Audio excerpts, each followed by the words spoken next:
Okay, we are live. I'm just waiting for the guys to join us. And Bill, if you could help me just monitor if there's any comments, that'd be great. Yeah, we got one already in the Facebook group. I don't care. I mean, I can't tell what it says. It says DFG. I have no idea what that means. DFG. Anyway, hi, Abby. Nice to see you. FG. So, hello, everyone. Welcome to episode 18 of Fright Lounge, the show in which the best horrorologists in town discuss horror in depth and get a conversation going for the seasoned horror fan as well as newbies. I am your host, Rigor, also the host of Then Is Now podcast, The East Meets the West, and the Cult Movie Lounge. Bill Van Ryn from Fanzine Drive-In Asylum, Facebook page Groovy Doom. Awesome. And joining us again, of course, is Michael. Welcome, Michael. Michael. I can't hear him. Michael. He can't hear you. Can you hear us, Mike? Well, while he's figuring out what's going on there, we have also got the Prince Regent of electronic dance music himself for the first time on Fright Lounge, Dantes Alexander. Welcome, Dantes. Thank you. Awesome. Welcome. Glad you could join us. Mike looks frozen, doesn't he? Yeah, he does. He looks really frozen. He looks like he's just staring off into thought. Into thought? Is that a place to stare off into? I don't know. Into the further. Into the further. It's a very zen moment. Your moment of zen. Well, folks, actually, Dantes, so the folks at home may not know who you are. Oh, there's Michael. Hey, Michael. Michael. You, Mike? Oh, Your mic is muted. your Yeah, mic is your muted. mic's muted. Sorry, Your fucking mic is muted. Mutes automatically. You look like you were frozen there for a little bit. You were just sort of. Yeah, I was, and then, but you guys were frozen too, and I heard Roger's voice going. Oh, that's funny. And, The glitch. I didn't know what was going on, and then it it took me out and re-entered me into the matrix. So So, We'll well, see. welcome. Glad you could be here. thank you. I was just asking Dantes if he could just tell the audience, just tell us a little bit about yourself and your music. Yeah, I guess sure.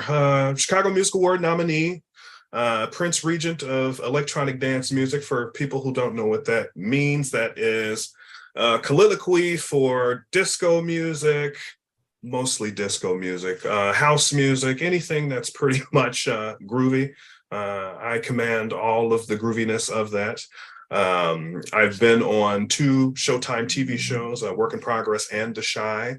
I have 2 EPs out now, Whirlpool, which came out in February, and She's a Lady, which is still doing incredibly well. We're close to like 1 million streams on that. So I'm just happy to be down here with ordinary folks and talk about good things. That's awesome. I'm down from the castle on high when you're Prince Regent throne and talk to the commoners. Sometimes, unfortunately, it is, it is one of those things that a good prince must do. He must come down and mingle with all of the normal people, because despite what everybody thinks, I'm quite normal too. What is normal after all? Right, exactly. So, Bill, you've got something to plug there too. Why don't you tell us yeah. about it? Thank you for reminding me. The brand new issue of Haunt Fanzine is available now in my Etsy shop, Groovy Doom. You can buy all 9 issues of Haunt in one package, or you can just get the new one.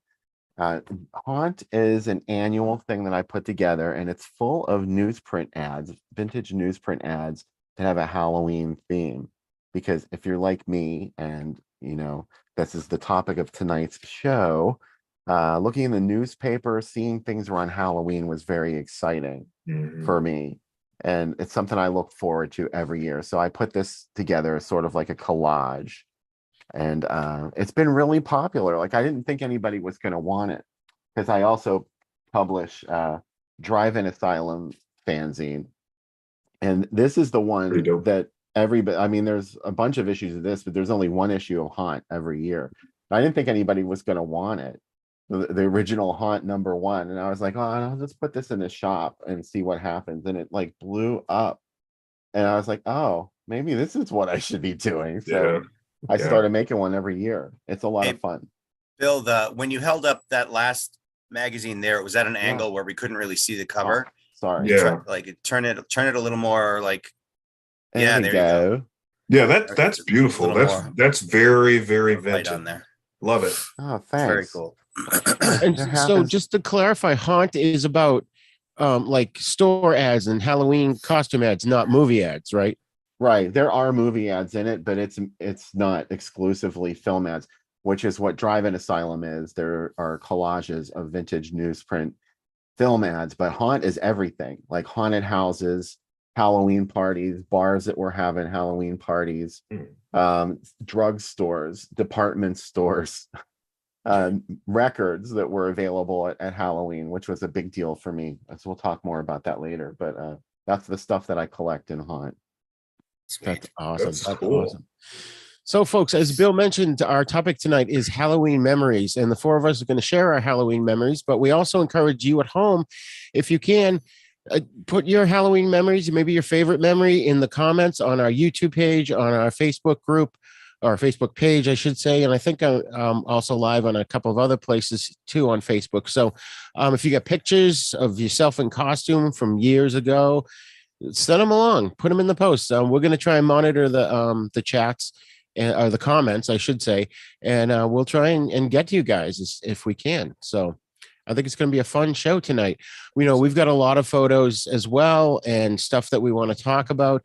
So, Michael, did you want me to post your pictures first and then? Sure. What the hell? Okay. All right. Bear with me as I call up the folder. These are unfortunately, well, I guess I'll wait till they come up. All right, hold on. Are these pictures of you we're going to be seeing? Yeah. That's what I was hoping. I'm so glad you found these ones too. But these are sorry, it's my little friend. He's joining us. These are not he's got green eyes, so it's going through his head. I wanted to find some of the ones I did when I was a kid, but actually this is from when I was in my 20s. I did this one. Believe it or not. He's walking Yeah. up here. I was trying to confirm that was the greatest American hero. I was thinking of Meteor Man. No, I see it. it's the greatest American hero. I remember that well. I think we went to the same party together, right? For that Yep. one? Yeah. Oh And God, then, that's hilarious. I did a lot of the stuff myself. Like it was before you could just order tons of shit online. So I kind of just pieced it together and got some like costume paint and some red tights and whatever. And the cape, because the cape is such an unusual size and shape, I actually asked someone that I knew to sew it for me. Like I got her a bunch of pictures and I drew like basically how big I wanted it to be and with the red trim and everything. And so she did. I was so excited. That's fabulous. Where'd you get the William Cat wig? I don't know. I think I just went to a bunch of costume shops and I was really picky about like which one to pick because his hair is such an odd, like, what's the word? With texture, I guess. But it's given Queen Elizabeth too. Yeah, I know. It should have been. It does look like an old lady wig. Yeah, I wanted it to be a little more frizzy, but it wasn't happening. This is a side of you I never thought I'd see, Michael. It wearing really side. doesn't fit. Yeah, I have many sides. And the thing the thing that one of my friends really complimented me on at the time was that I made the big decision to shave off my facial hair because he doesn't have that. So I went as the costume and I wanted it to be more authentic. So I just shaved off my goatee to make the costume more realistic, more authentic. And then I had to wait like a month for it to grow back. Well, I will say it's ironic that you literally just sent me those pictures a while ago, and I had already done a bunch of TV guide and newspaper scans, and I found this one here. Oh yeah. I mean, you know what? That's a real spit image there almost. I gotta give it to you. The costume, you did good on that costume, man. Thanks. Yeah. This was from October 29th issue of TV Guide from 1982, and this is from the Boston edition. When Ralph comes face to face with the aliens, he finally gets the instructions to his super suit. And of course, that was short-lived. If anyone watched the show, Yeah, wasn't he played by William Cat? Yes. who Yeah. was Tommy Ross and Carrie. That's right. Ah, Yes. okay. Yep. Got it. Okay. All right. And then we'll go back to where we were because Michael had some other cool pictures here. Just And one. I think I'm getting smoother with these transitions, guys. All right, so there's another greatest American hero. There we go. That's me as the T1000. Whoa. Oh wow, the Oh, makeup and the arms pretty solid there, man.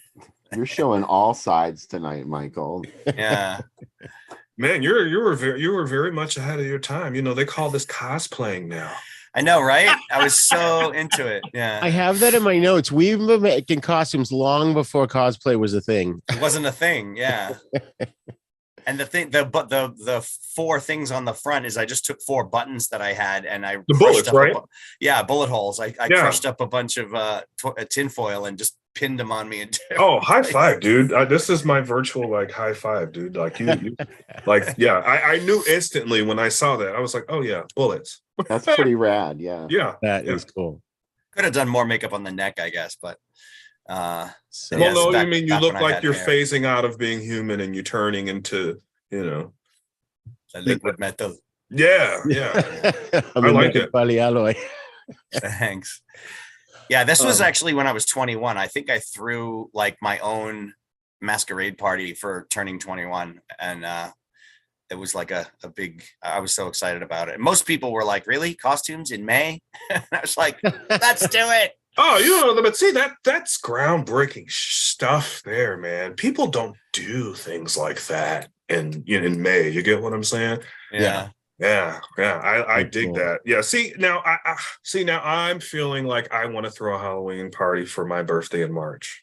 There you go. There you go. That's awesome. That's not a bad idea. All right, Yeah. so I'm gonna switch over to some of Bill's picks here, and we'll get it. I wish I had. I used to. I've said this before, but I used to have a whole photo album of costume pics, but it got lost over the years. So, This- Bill, do you want to talk us through these? These are your parents, correct? Yeah. This is my mom and dad. And Oh this my is God. since this was Halloween memories, I was thinking way more vintage. And I went all the way back. This was from 1970. Oh wow. You could just flip Wow. through some of these pictures. I'm sure nobody depicted here will mind that we're looking at their pictures. That's my mom. Wow.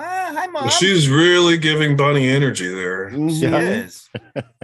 Here's some people that kind of tried. They brought some stuff. They did. They Uncle did. Uncle Sam had. Is that you? Boy. This is me from 1977. I was 7 years God. old. And, you know, every year I was so fixated on Dracula. Every single year I was Dracula. See, there's Oh. another Dracula. Yeah. I was gonna Wow. zoom in here. You kind of look like Eddie Munster there. Yeah, that's what I was thinking. Yeah, a little bit. Yeah. It's very Those Eddie peak. Munster. Yeah. And Right. the next one over is from a different year. This is 76, I think, with my neighbor who was the devil. That's awesome. And we were so fearsome. And then I don't know why this is lagging. I click on it and then nothing happens. You can get a good look at our dog, Buzzy, who is a miniature Yeah. schnauzer. Oops. Oh, let me go back to the. That looks similar to the Oh, dog I here we live go. with now. She's Yorkie Schnauzer. Oh, yeah. Yes, similar. That's cool. And then God, I remember that kitchen. This is another 70 Halloween party. These are some friends of my parents. I don't know who they are. I couldn't tell you. You could just The one flip on the through. right looks like it's the female serial killer that was in the No, movie dude. Monster. oh, What's her name? Charlize Oh. Theron. I don't know the character. Oh, Eileen Warnos. oh my gosh, it slips my tongue. What was it? Eileen Warnos. Eileen Warnos. Eileen yeah. Warnos. Yeah, for some Yeah, reason, like yeah, when yeah. she was in court in the orange jumpsuit and That's looking It does look like her. with her fucked up teeth and everything. Now that you mention it, I never noticed that it looks like she has a prison jumpsuit on. Mm. Yeah, Yeah, it is actually. I think. I it don't is. think that's what she was going for. that's funny.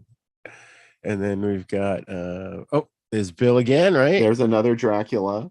Blah. You can see that my grandmother had no idea how to use a camera. Uh-huh. It's amazing. Like I look through all these old photos and everybody is off in the corner of the frame.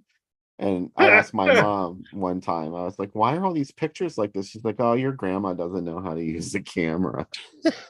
Here's evidence. My dad used to always have his finger like in the shot. Like That's somewhere. funny. I was I two. love this one. I was Bingo from the two banana here. splits. 2 years old. This is Wow. 1972. But That's awesome. they make great candy. Oh, That's like a Yeah. full suit. See, all right. I got the couldn't best candy corn. I Yeah. couldn't get my hands on the picture, but I had a same, probably around the same era.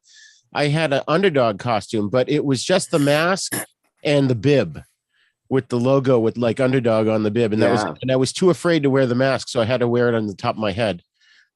God, look at the furniture. I love it. The furniture. This so is 70. vintage.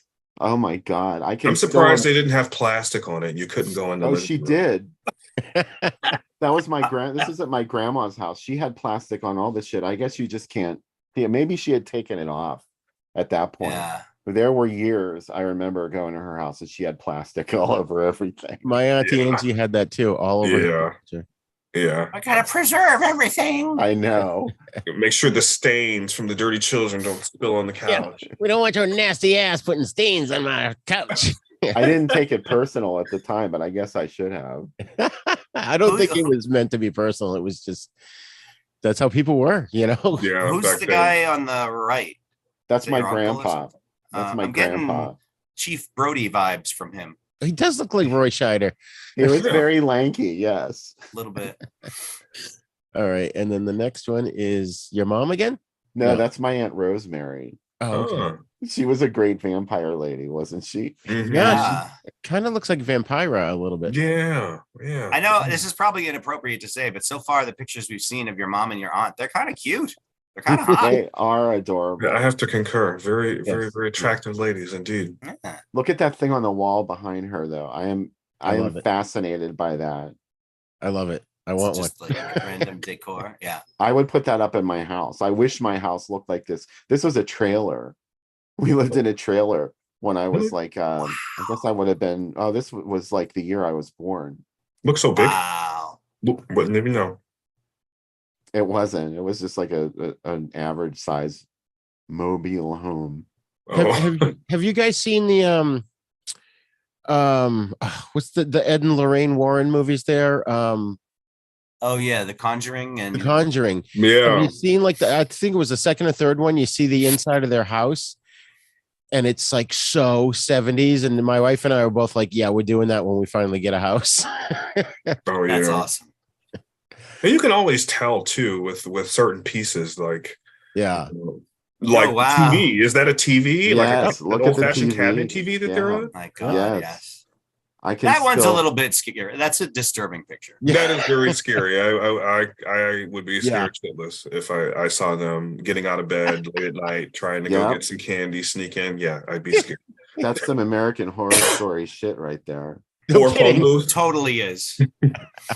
That we had that totally is. TV until 1982. Oh wow. Oh, wow. I had one from my parents until like 2007. Yeah, I Really? wish That I huge wish I one? could get some of that. Yeah. The one in the living room, the big. It was even It bigger was than actually this one. it was bigger, but what happened was because on one side was a record player and the other side was a radio. So it was Oh, this yeah. huge console TV, but then the record player and the radio died. So my father cut them out and brought everything together and just made it to look like similar to the one there, except it was darker wood. yeah. Uh-huh. The turntable was always the first thing to go. Yeah. That Yeah. was where I went. Everyone's house that we went to, I went straight to their turntable and started playing their records.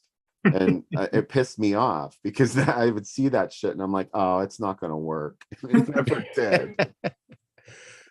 All right. It should go. Here we go.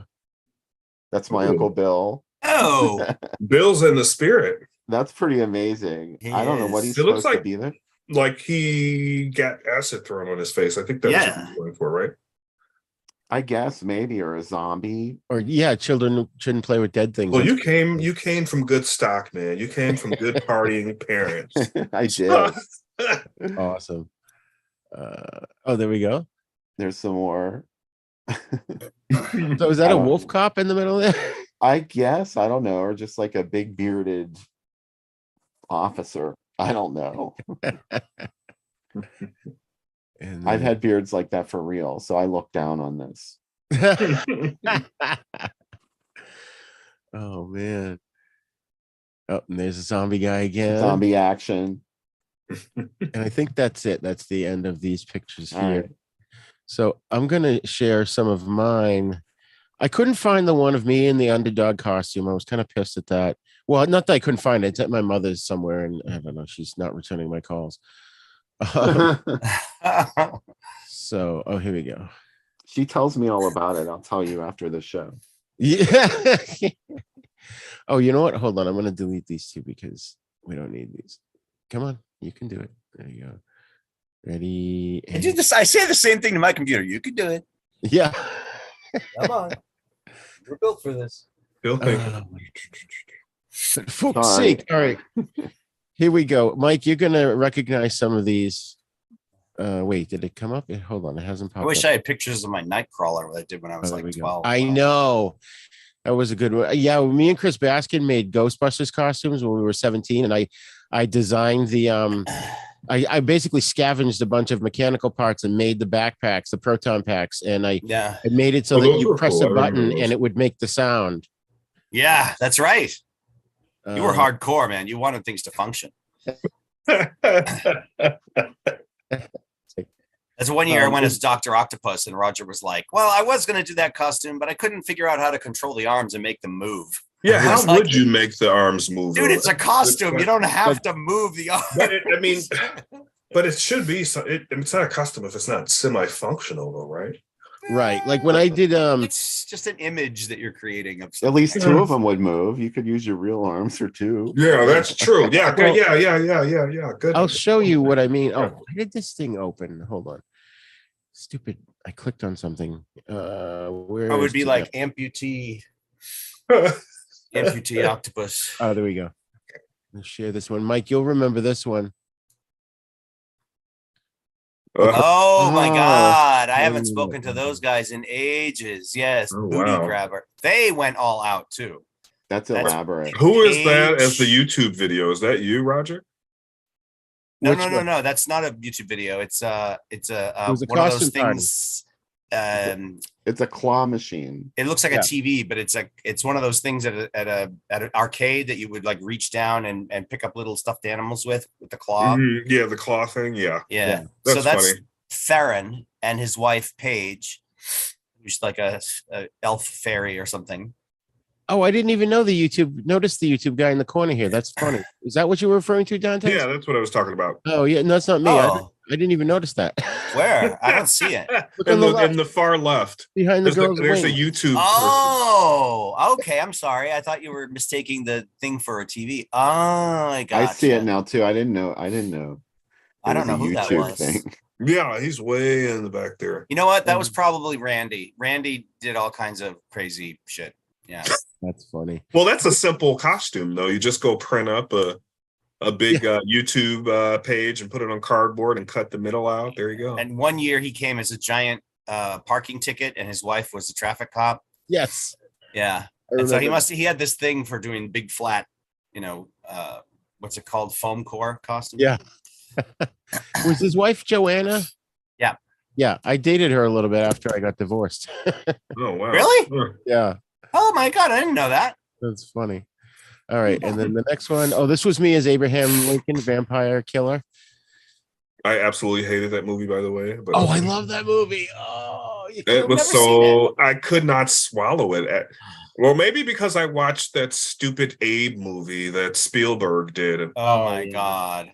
and that was so long and just Boring. boring. And then I fuck. saw Abe flipping around, and I was like, "What the fuck is going on here?" See, my takeaway from this was that he was so iconic to begin with that to think that he may have been hunting vampires on the side just made him even that much more iconic to me. You know, Yeah. but the scene that really, for me, that really was just sort of like, okay, I got to turn this off, was the scene when they were like on the pier. Do you guys remember that? Yeah. Yeah, and after him like getting his butt kicked around and all of that, and I was like, okay, I'm waiting on some bad humor, jokes about his hat and all of that stuff getting knocked off. And it never happened. I was like, okay, I got to turn it off. This I've put never this. watched that movie. I did Watch Deathstroke it though. here. It's good, Michael. I I can't did this see guy- any of you. I did this Rob. character here, Deathstroke from DC. Can you see it? No, It's not No, changed. we're I'm still still, seeing I'm the still We're still on old Booty Grabber. Paige and Theron. Oh, weird. All right, I hold on. Let can't me see try your it again. stuff. That's weird. Your stuff. Huh.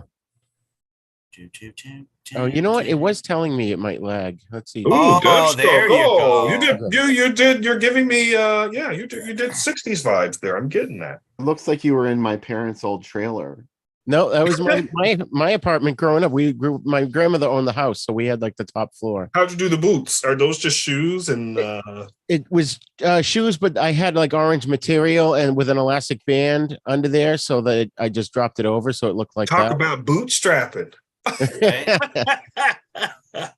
Oh, there Yeah, we go. I'm gonna go back a second here. For, that looks I think- awesome. there we Oh go. wow! Oh wow.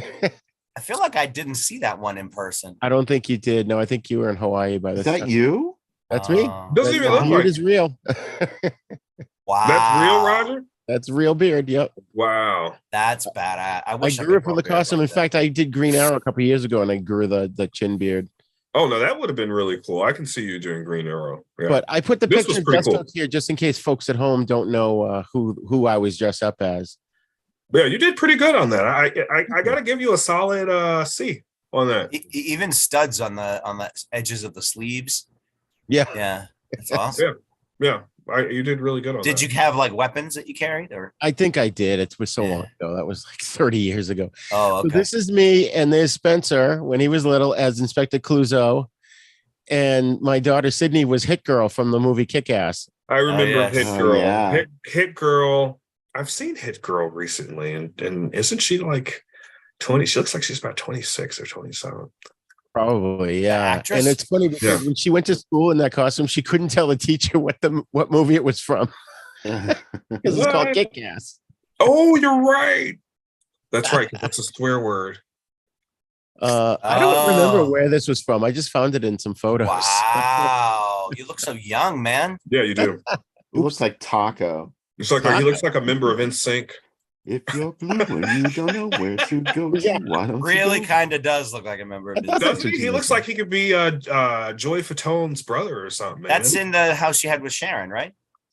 No, I'm trying to remember. Maybe. Oh, yes, this was our first house. Yeah. Or the first day, the first one. Yeah. And then there's me as Mr. Incredible. Nice, That's funny. nice. That's funny. Oops. Oh man, my finger keeps hitting the buttons. All right, let me go back one more. Come on. Ah, All right, here we go. Go Sorry. back to Mr. Incredible. We can like read your religion there, Roger. Oh, gee. I trade secret. I rolled up some socks and put them in front of my pants. really? Yeah. That's awesome.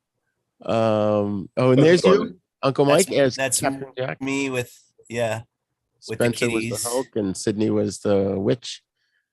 Back when I'm doing Jack Sparrow again this year. I've been Are like you? tweaking it, and I'm working at. I have a new job, so it's a crowd that hasn't seen the outfit before. So Oh, every That time I should be wear it, interesting. I tweak it a little bit. I haven't thought about what I'm gonna do for Halloween yet. You guys are. Bye. Oh, you did good on those arms. Thank you. How long did it take you to get those? It actually took me longer to figure out how to do them, and then I just took a pair of nylons and cut them up so my fingers would go through, and I stuffed them with cotton, and there you go. Well, it looks good. You That's wouldn't even. so awesome. You can't even tell that that's nylon. Yeah, Looks like your arms. yeah, And you drew the tattoos on too, but you can't really see them in the shot. yeah. Oh yeah, there's one right there. Let's see. Where did you get the pipe from? And that's the yellow pipe too. Costume shop? Yeah, The corncob pipe. That's awesome. Yeah. I think I got these at like Army Navy store, the hat and the shirt. Uh-huh. This was I got my Jack Sparrow sword at Army Navy store. and there's me and you. I was the Invisible Man. Invisible Man. I like the Yeah, Invisible yeah. Man. That's actually a very practical Halloween costume that won't break the bank either. Yeah. Right. Yeah, I pretty much had all this stuff at home. That I gotta give you kudos for that, because that was just like I still brilliant. have that bathrobe. You could also be the Brilliant. killer from Blood and Black Lace. There you go.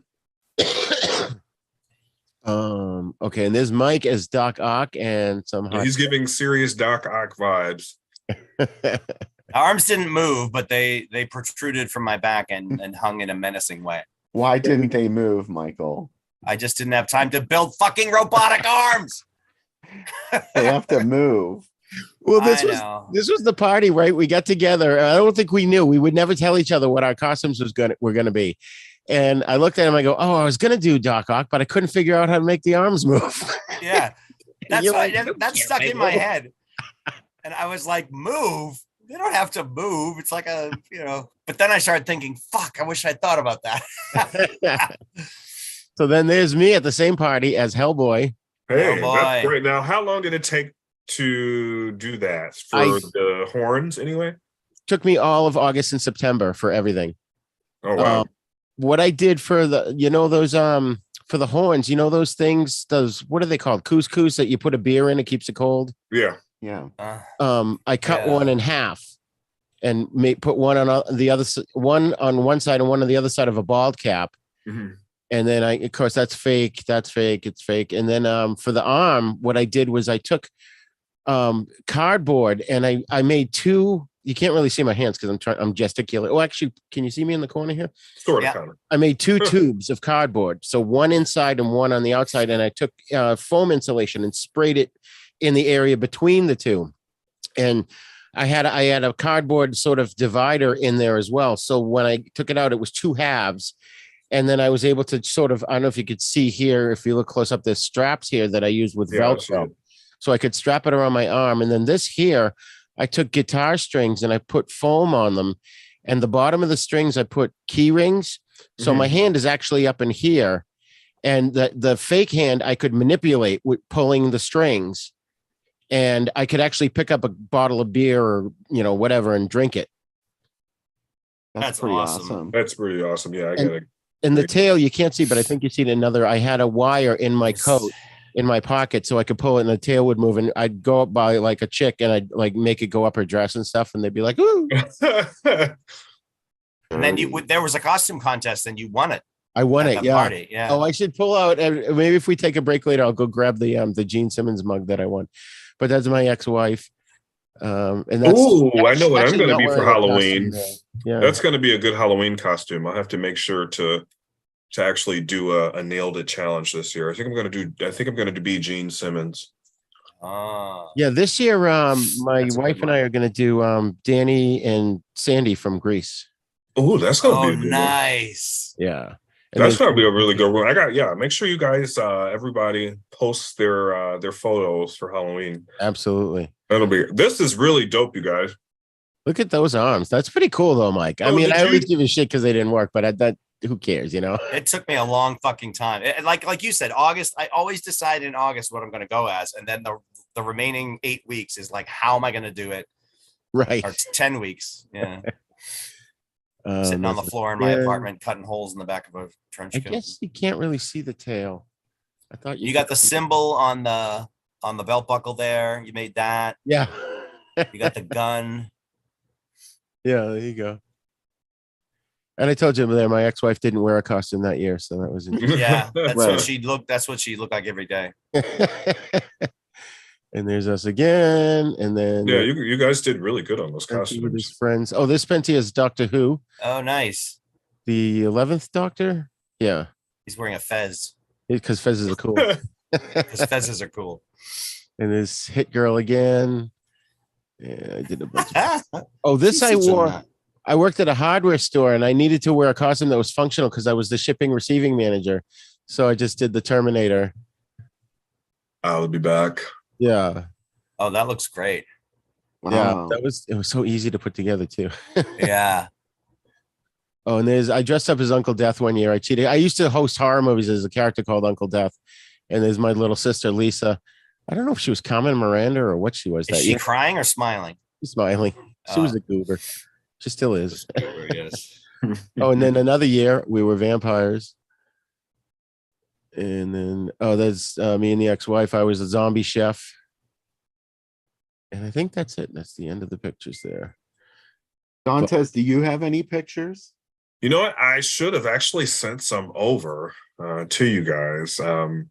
I don't have any from that far back, but when I worked for Riot Fest, I think I shared it with Roger. I worked for Riot Fest for the Lowe's activation a few years back, and I was actually Jack Skellington. So I got paid to run around as Jack Skellington for 5 hours and catch Jack the concert. Skellington. I always wanted to do that one. Yes. And I was telling Roger that Jack Skellington is the ultimate ladies chick magnet. Like, he is the ultimate emo, like, goth chick magnet. So if you want to hang out with a bunch of ladies this Halloween, our listeners, go as Jack Skellington. But I'm not going to go as Jack Skellington this year. I don't even think I'm going to go as Gene Simmons. And I was thinking back to Bill and cracking up internally, saying, geez, I remember when I was going as Peter Pan every year up until I was 12. Oh, wow. You find something and you stick with it, you know? Well, yeah. I mean, I was, telling my spouse earlier, I'm like, oh God, I don't want to talk about Peter Pan. But Peter Pan was, it was just the thing to do back then, because I think about the Hook movie. You guys remember the Hook movie? Yeah. With Robin Williams and Dustin Hoffman. Yeah, so that was like the pinnacle of my childhood there. So every year, dude, I was Pan, and I wanted to be Rufio, but no one would ever let me go as Rufio because they wouldn't let me dye my hair like that. That is a commitment. You got to really go for the character if you're going to do Rufio, I almost bleached my hair one year because I wanted to go as Spike from Buffy, but I chickened out. I remember Spike from Buffy. I like Buffy. Spike was dope, though. Spike was dope. He I think he was actually, I believe, part of the reason why I think the girls actually watched that show. Oh, yeah, for sure. Like, I mean, Yeah, and David Boreanaz too was, I guess in the hottie category. I mean, I don't know about I'm indifferent. You guys were showing so many of your awesome costumes. Like, I thought I would show you something that's a little bit better. Wow, those are nice. I was the mummy this year. Mummy. Are you dressing up this year, Bill? Is there a party? Like, Roger, I'm going to have to send you some photos now. Yeah, do it. Send me through Messenger, Facebook Messenger. Okay. Yeah, I don't have any parties that I'm going to, but the next show that we're doing is the weekend of October 28th, and I always wear a costume for our Halloween show. So I will dress up as something. I'm just not sure what. I was thinking about doing the monster this year. So the Frankenstein monster? Yeah. Nice. You look like you're singing O Sole Mio here. Yeah. Oh, Sole Mio. This is a brand new character I was getting into. Okay, I was feeling my way through it. He's a method actor. Mike, you lost some flesh there. I know. I'm trying to like fuck around with this, but it's I'm sorry if it's annoying. I'm trying to like. You got to stay off that diet. Do something with it. I know. He's been dieting heavy. I've been dieting heavily. I'm only one stomach flu away from my ideal weight. Wait, I don't have a stomach anymore. Bill, is this where you hypnotized everybody? Yes. This is the year I dressed up as Taco. Oh, nice. Oh, I get it. You do. Why don't you go with fashion? Oh my God, I forgot about Taco. I was Taco this year. Oh, that's such a guilty pleasure. I love that song so much. Trying hard to look I'm a big Taco Gary fan. Cooper, super duper. I honestly, I knew the name Taco because of the song, but I had no idea that it was just a guy. You know what? Yeah. While the world mocks him, he laughed all the way to the bank. He had very much success with that track. Does the world mock him? I don't know. In fact, one hit wonder. I mean, but it was so ingenious though, and even the way that he chose to dress, like it was very. I mean, he was a man, but it was sort of androgynous almost with the contrast of the makeups and stuff, Yeah. It was a little Klaus Nomi, a little Jack Haley. Yes, you nailed the look, bro. You nailed it, Bill. there was a lot of interesting things that he used to come up with that image. But Irving Berlin was still alive when Taco recorded that version of Putting on the Ritz, and he talked to Taco. Taco got to talk to him, and he told Taco it was his favorite rendition of one of his songs that anyone had ever recorded. Wow. And you know, and I don't think anybody else could actually even do a remake of it and still make it. It was so perfect. Yeah. I sent those over to you, Rigor, by the way. Yeah, I'm trying to download them here. My computer. How old were you here, Bill? Do you know? Oh, this was 2011, I guess. You know what? If I look good in these pictures. Oh, thanks. I knew automatically when I saw. You never look. I'm just saying. Saw this, I thought to myself either Taco or Otho from Beetlejuice. Oh yeah. So I'm assuming that the Young Frankenstein thing came after this version came out as a no, that was before. Really? Because the song was originally like what, like a 40s song, right? Yeah. Oh yeah. It dates back to the 30s. Now I'll never get the song out of my head. I'm like, thanks, Bill. Yeah, no, but you in have a good me to way. thank. I'm almost there. Sometimes there's these songs that like you sort of, when you're growing up, you only pay a little attention to them, and then later on, you're like, oh, I remember that song, and it just gets ingrained in your head. Oh my God! Ever since we went to the Sean Cassidy concert last weekend, that's all I can hear in my head are Sean Cassidy. I can't believe you went to see Sean. Wait, I still can't believe you got a chance to see Sean Cassidy. Did you just tell me you saw Sean Cassidy in concert? He didn't know in concert in Portland, Maine. It was fucking awesome. He's performing. Yeah, yeah, and he talked about that. He's like, yeah, you know, I performed, and then I decided I wanted to get into producing, so I made that show American Gothic, and he like went on and on about it. Like between his songs, he talked about Shirley Jones and Jack Cassidy and David Cassidy. It was unbelievable. He was like, I am done. Teary-eyed. I was getting teary-eyed. Oh my God, I have to see Sean Cassidy in concert. He was my favorite. When I was David Cassidy was in the Hardy Boys, wasn't he? David Cassidy? No, Sean was. Oh, that was Sean. Mm-hmm. Yeah, and Parker David Stevenson. was Partridge Family. David was P-Fam. P-Fam. He was P-Fam. Sean was Come Sean. on, get happy. I love David Cassidy too. I'm so disappointed that he's dead because I wanted to see him in concert as well. He was performing right up till his death. So all right, so let me open this. Yeah, that's Dantes' pictures up here. I just got to get those Dantes pictures. You know what? I had such a good time, and I was solo actually because my damn Sally ended up running away so she could enjoy like the free concert for the last. You get what I'm saying? So I had to work the crowd by myself. Yeah. Oh man. I mean, I really had to work that crowd. I mean, they were eating Jack up. Sally left you hanging, huh? She did. She left her arm though. Oh, that's good. Oh, there we go. Oh, wow. That is awesome. Yeah, wow. So this was Riot Fest, I want to say 2018. So I was actually hired by Lowe's to work at the, well, you guessed, Nightmare Before Christmas activation.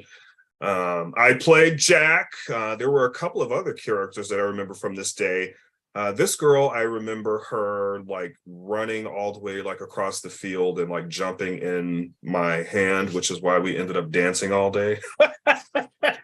That is, I've always wanted to do Jack. That's fantastic. And it's fun. Like if you zoom in, you see those fingers there. Now these are actually handmade here. So these are actually PVC pipes. Oh.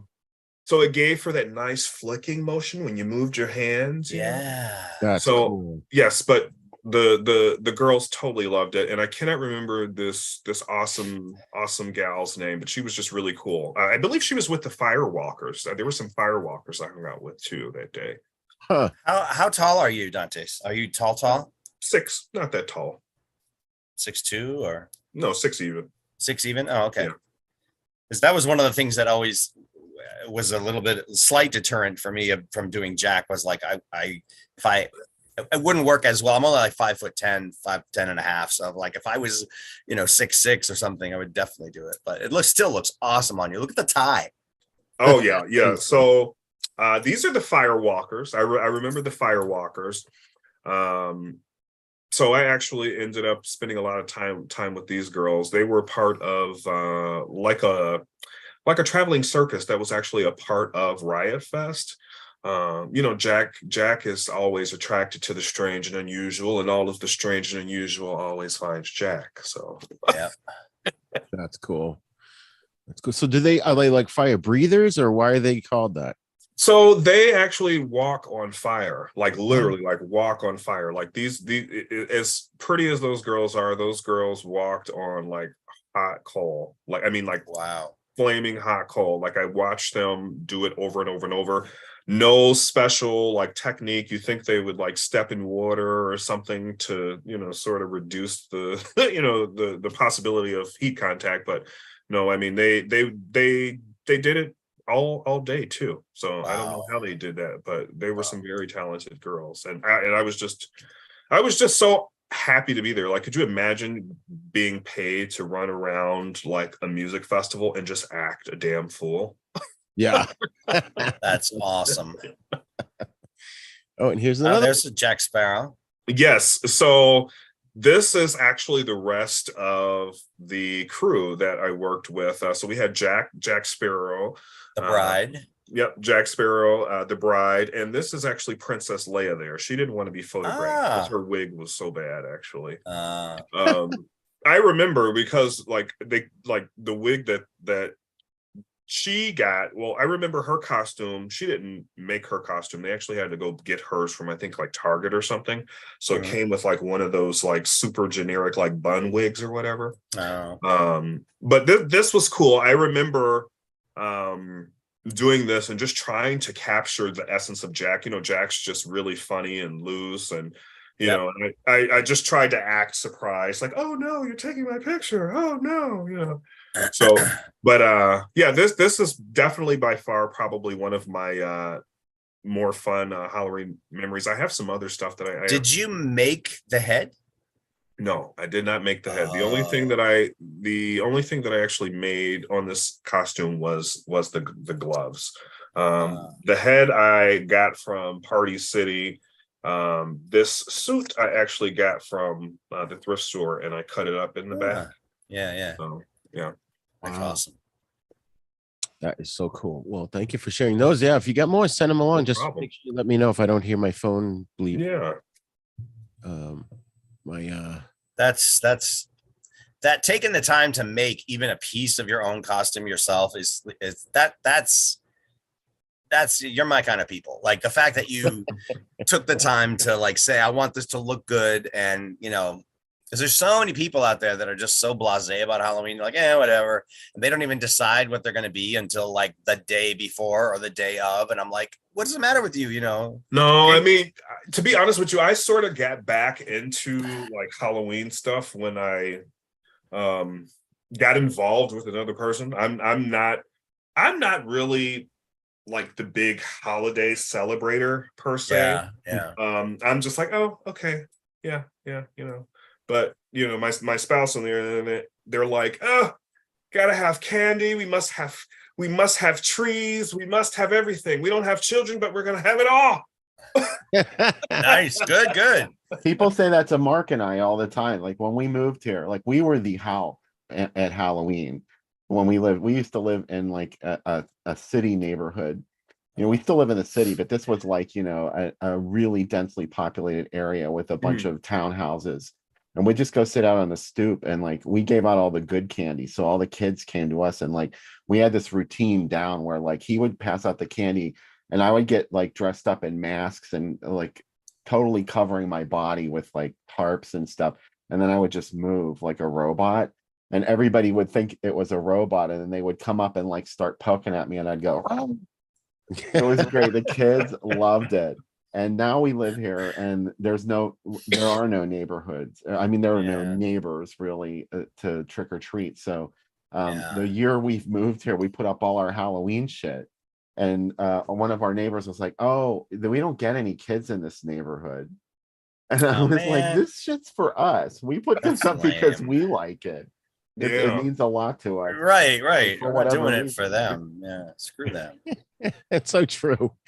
And I have to say, for me personally, I don't think there have been too many years in my life where I didn't go trick or treating, because by the time I was 18, maybe probably like 17 or 18, I didn't go. But then my parents adopted my sister and she was an infant. So then I started taking her trick or treating till she was like almost 18. And then at that point, I had my own kids, and now I have my grandson. So it's like my whole life has just been, I've never stopped trick or treating, or very, very few years I didn't trick or treat. That's awesome. But That's the so fun great. part about being an adult is being able to do all the stuff that you sort of missed out on when you were and Yeah. I have to say, I have so much fun at Halloween, because when growing up, I just didn't have enough money to really enjoy it like the way I guess all kids probably feel like that. Because it's so much more than just candy. When you're a kid growing up, your parents just tend to just give them candy. In fact, I remember going trick-or-treating with pillowcases. Yeah. You remember that? Mhm. And that was just the whole entire focus. And now as an adult, I'm really more into dressing up and going to see what the other freaks and geeks are doing. Yep. We live on a cul-de-sac, so there's no trick or treating around here. So we drive a little ways up the road. We're in rural Maine, so you got to drive probably a couple miles. And there's this one neighborhood, man. They fucking go all out. Like almost all the houses are decked out. They got all kind. It's like a whole neighborhood haunted attraction practically. It's so cool. Oh wow. So I'm looking forward to that this year, taking the grandson to that, because it's just so much fun. And then there's every fourth house, the adults all have coolers with Jello shots in them. They're like, yeah, come on, here you go for the adults. By the time we're done, we're like, ah. Yeah, there were plenty of adults that trick-or-treated in our old neighborhood and then just walk up to you and hold out their hand. Like, you're my age. Go buy your own candy. This is for the kid. Oh my God. I just thought of another one that I might have pictures of. Oh, good. If you have them. I just need to step away from the computer for a couple of minutes. Do you guys want to keep talking, or do you want to take a quick break? Sure. Sure. All right. We'll keep talking. Excellent. All right. I'll be right back. Okay. So, Dantes, did you go trick-or-treating when you were a kid? I mean, I did, but see, my trick-or-treating was sort of contained, because I grew up in the system. So I grew up on a big campus, full of kids. So each home had 24 kids. So 12 on one floor, 12 on the bottom floor, and Wow. maybe 100 homes on the campus like that. So my trick-or-treating was sort of you couldn't really trick-or-treat, because it was it was contained. I didn't really get a chance to go trick-or-treating I think until I turned 13 or 14. And that was one of the best memories that I have, is actually being able to go outside of the confines and get real trick-or-treating. Do you remember when you'd go outside and you'd get those horrible wax teeth? Oh yeah. Oh God. And that was the only thing that we would get on on the group home campus, because most of the stuff was donated. Either that or the popcorn balls. And which are awful too, by the way. Yeah, I hated getting those. Yeah, and I remember the first time that we actually went off campus, I think I was about 13. And the first time we went off campus, we had actually gone to some of the other homes in the neighborhood. And I remember this one particular home was giving out cupcakes, homemade cupcakes. And it wasn't that long ago, but I don't think you could actually hand out baked goods anymore. No, well, it's discouraged because everyone thinks you put poison in it. Yeah, and I remember, but I still remember all of that stuff. They checked everything, and they're like, yeah, everything's good. You can, taste it, but that's one of my highlights, I think, of my childhood, is being able to, go out and hang out with some normal kids. I was just talking to my roommate earlier. You remember there was that big scare, I guess maybe in the 70s, about people putting razor blades inside of candy or apples or whatever? All the way up until the 90s at least, because I remember even being maybe like 93, 94, and I remember us actually having a trick or treat at home that year. Wow. Because there were reports on the news of razor blades being in kids' candy, and then do you guys remember that clown? There was like a clown that was running around and like throwing kids in in the truck, and it was just yeah, I don't know, it's just like a weird thing, or that might even be like an urban legend. I don't know. Now, see, that's what when I was talking to my roommate, I somewhere along the line, I heard that there was never actually, I don't know if this is true, but I heard that there was never actually like a reported, officially confirmed case of somebody putting dangerous stuff into the candy, but that they made a big scare out of it, but it really wasn't happening. That is true. It never happened. Then there must be some truth to it, though.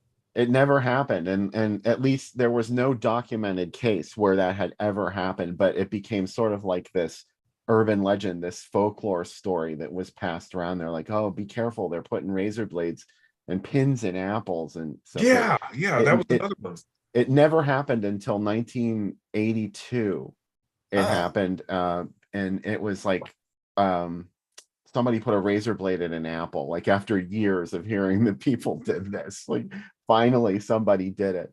And it was like one little isolated incident. It wasn't like, a conspiracy. So, but it ruined a lot of people's Halloweens, obviously. Yeah. Well, hold on. I posted on my Retro TV Guide page last October. I posted a whole bunch of Halloween ads from 1970. I think I did like the whole month, and there was some articles on it. I'm trying to call them up now if I can find them really quickly, where it was like police talking about it. Oh, really? Okay. Let me see if I can Maybe find it one. did happen. I just was unaware. It was weird because I always thought too that it was an urban legend. I don't know. Is this it? No. I thought so it's not then, or it is. I felt like it is, because I mean, we all didn't grow up together, or even in the same decade, and we all have the same memory of this. So it's definitely an urban legend. This is. Well, people had done it. I mean, people have done it since, because, with a story going around like that for so many years, eventually there's going to be some nut that's going to do things like that. But like there was one kid got poisoned with pixie sticks, and they made it out like they had gotten it from, trick-or-treating. Turned out it was the father who poisoned the kid, who put poison in his own kid's pixie stick. And what a fucking prick. Yeah, it was really sick. So, that was sort of like it didn't really fit the model of what the story was, but a kid did get poisoned with his own Halloween candy. I guess, it's a pretty good opportunity if you want to poison kids. It's a great way to be like, here. Yeah, I'm going to share this article I found. I'll zoom in on it. Parents, police, and civic groups are on the alert today for vicious Halloween tricks on youngsters, such as poison candy and apples spiked with razor blades, which were found in many areas last year. This is from, I gotta move here. Come on, move. From the Daily Journal, October 31st, 1970. As the first reports of such incidents this year come in, police warn don't let children eat any Halloween treat without taking a good look at it first. In Phoenix, Arizona, police and narcotics agents said there are also a danger that treats might be spiked with drugs. They issued repeated warnings to parents not to let children eat candy unless enclosed in the original factory wrapping. The officers said fears of drugs were sparked by reports that large amounts of Seconal tablets were circulating in the Phoenix area. Seconal. Oh my God. Warnings were accompanied by newspaper advertisements in Syracuse, New York, and Indianapolis, Indiana. And then this sounds like bullshit to me. There's references to a whole bunch of stuff that happened, but there's no names, no dates, no actual information about any of this stuff. It's all just like, oh, many reports were last year, and in this area they found secanol. Well, where is Right. it? Where's the Right. story about that? Yeah, it was enough for me though. Like even to this day, I will check whether it's my kids or my grandkid or whatever. I will You check them should, yeah. before I let them eat it. You should, yeah. I personally go through it all the time. All right, I'll stop sharing that. And I think Mike, you sent me some pictures. Bill, it looks like there's some comments. There's 8 comments on the Facebook, but on my Facebook traditionally when we're live, it only shows me like 2 of them. So yeah, Nora is watching us, and earlier she said she would for Halloween she was the meatball on top of spaghetti. Oh, Nice. that's awesome. That's dope. And she said, I wish someone would spike a Mounds bar. Me too. And no one is going to waste their drugs on random kids. That's the real message here, Nora, is that if you have those drugs, you have them for a reason, not to give out as what good is it to give it to kids at Halloween? Unless That's it's a good like, I point. want to see what'll happen. Like people who give beer to dogs. Yeah. Like, I want to see what'll happen. People are just Fucked in the head. like, why would you give the dog a beer? Like, I know. People are so fucking I stupid. don't. What if he asked for it? That's true. Well, I mean, Right. if you're watching Strays, you know, that new movie I was telling you about. Yeah. Oh my God. Did you guys see Strays? Not No. yet. I don't think so. Oh, you should. I really don't like things that have talking animals, but I guess I might see it. Well, it's a raunchy animated It's movie. very, like, when I say it's very raunchy, like, I mean, it's very raunchy, and I'm not a prude, but there was a couple of moments where I just was like, ew, God, oh God, why is the dog doing these human-like nasty things? I think I got them all here. So Okay, Yeah. let's see if I can find some other good Halloween photos. I have quite a lot. Let me just have to download them. Bear with me, folks. Bear with me. it's funny. Oh, and it looks like Nora said she knew someone who had dressed. Oh, it's her dressed in the slave Princess Leia costume. Oh, yeah. From Jedi. Oh That- yeah. And I remember her, that girl. She was very shy. I don't know how she actually got hired. Oh, and I'm looking at another photo actually too. I got hired to work the Avatar Turo activation. That was like the Disneyland's new Captain EO movie thing that they had done, and I'd gotten hired to to do that. So I got to dress up for that too. I'm looking at those photos now, not like crazy, like in the way that you would expect, like for Avatar, but just like very, I don't know. I very Sandstorm people like. That was what my costume was like. It was very burlap. I had like burlap sacks on, I remember. That's funny. So this here was sent to us by Mike Hill. Ooh. This is one of your students, right? No, that's me. Oh, that's you. Oh, shit. Yeah, I wore this to the school where I had mostly Japanese and Korean students, and I wore the costume and I didn't talk to anybody. I just walked around like that. It scared the fuck out of them. Like they would not come within 6 feet of me. They were so freaked out. And could you see through the wig? I could. I was surprised, but I could see right through it. It was amazing. That's cool. Oh, that's amazing. You know, at least up until a certain point, the Japanese did not understand Halloween.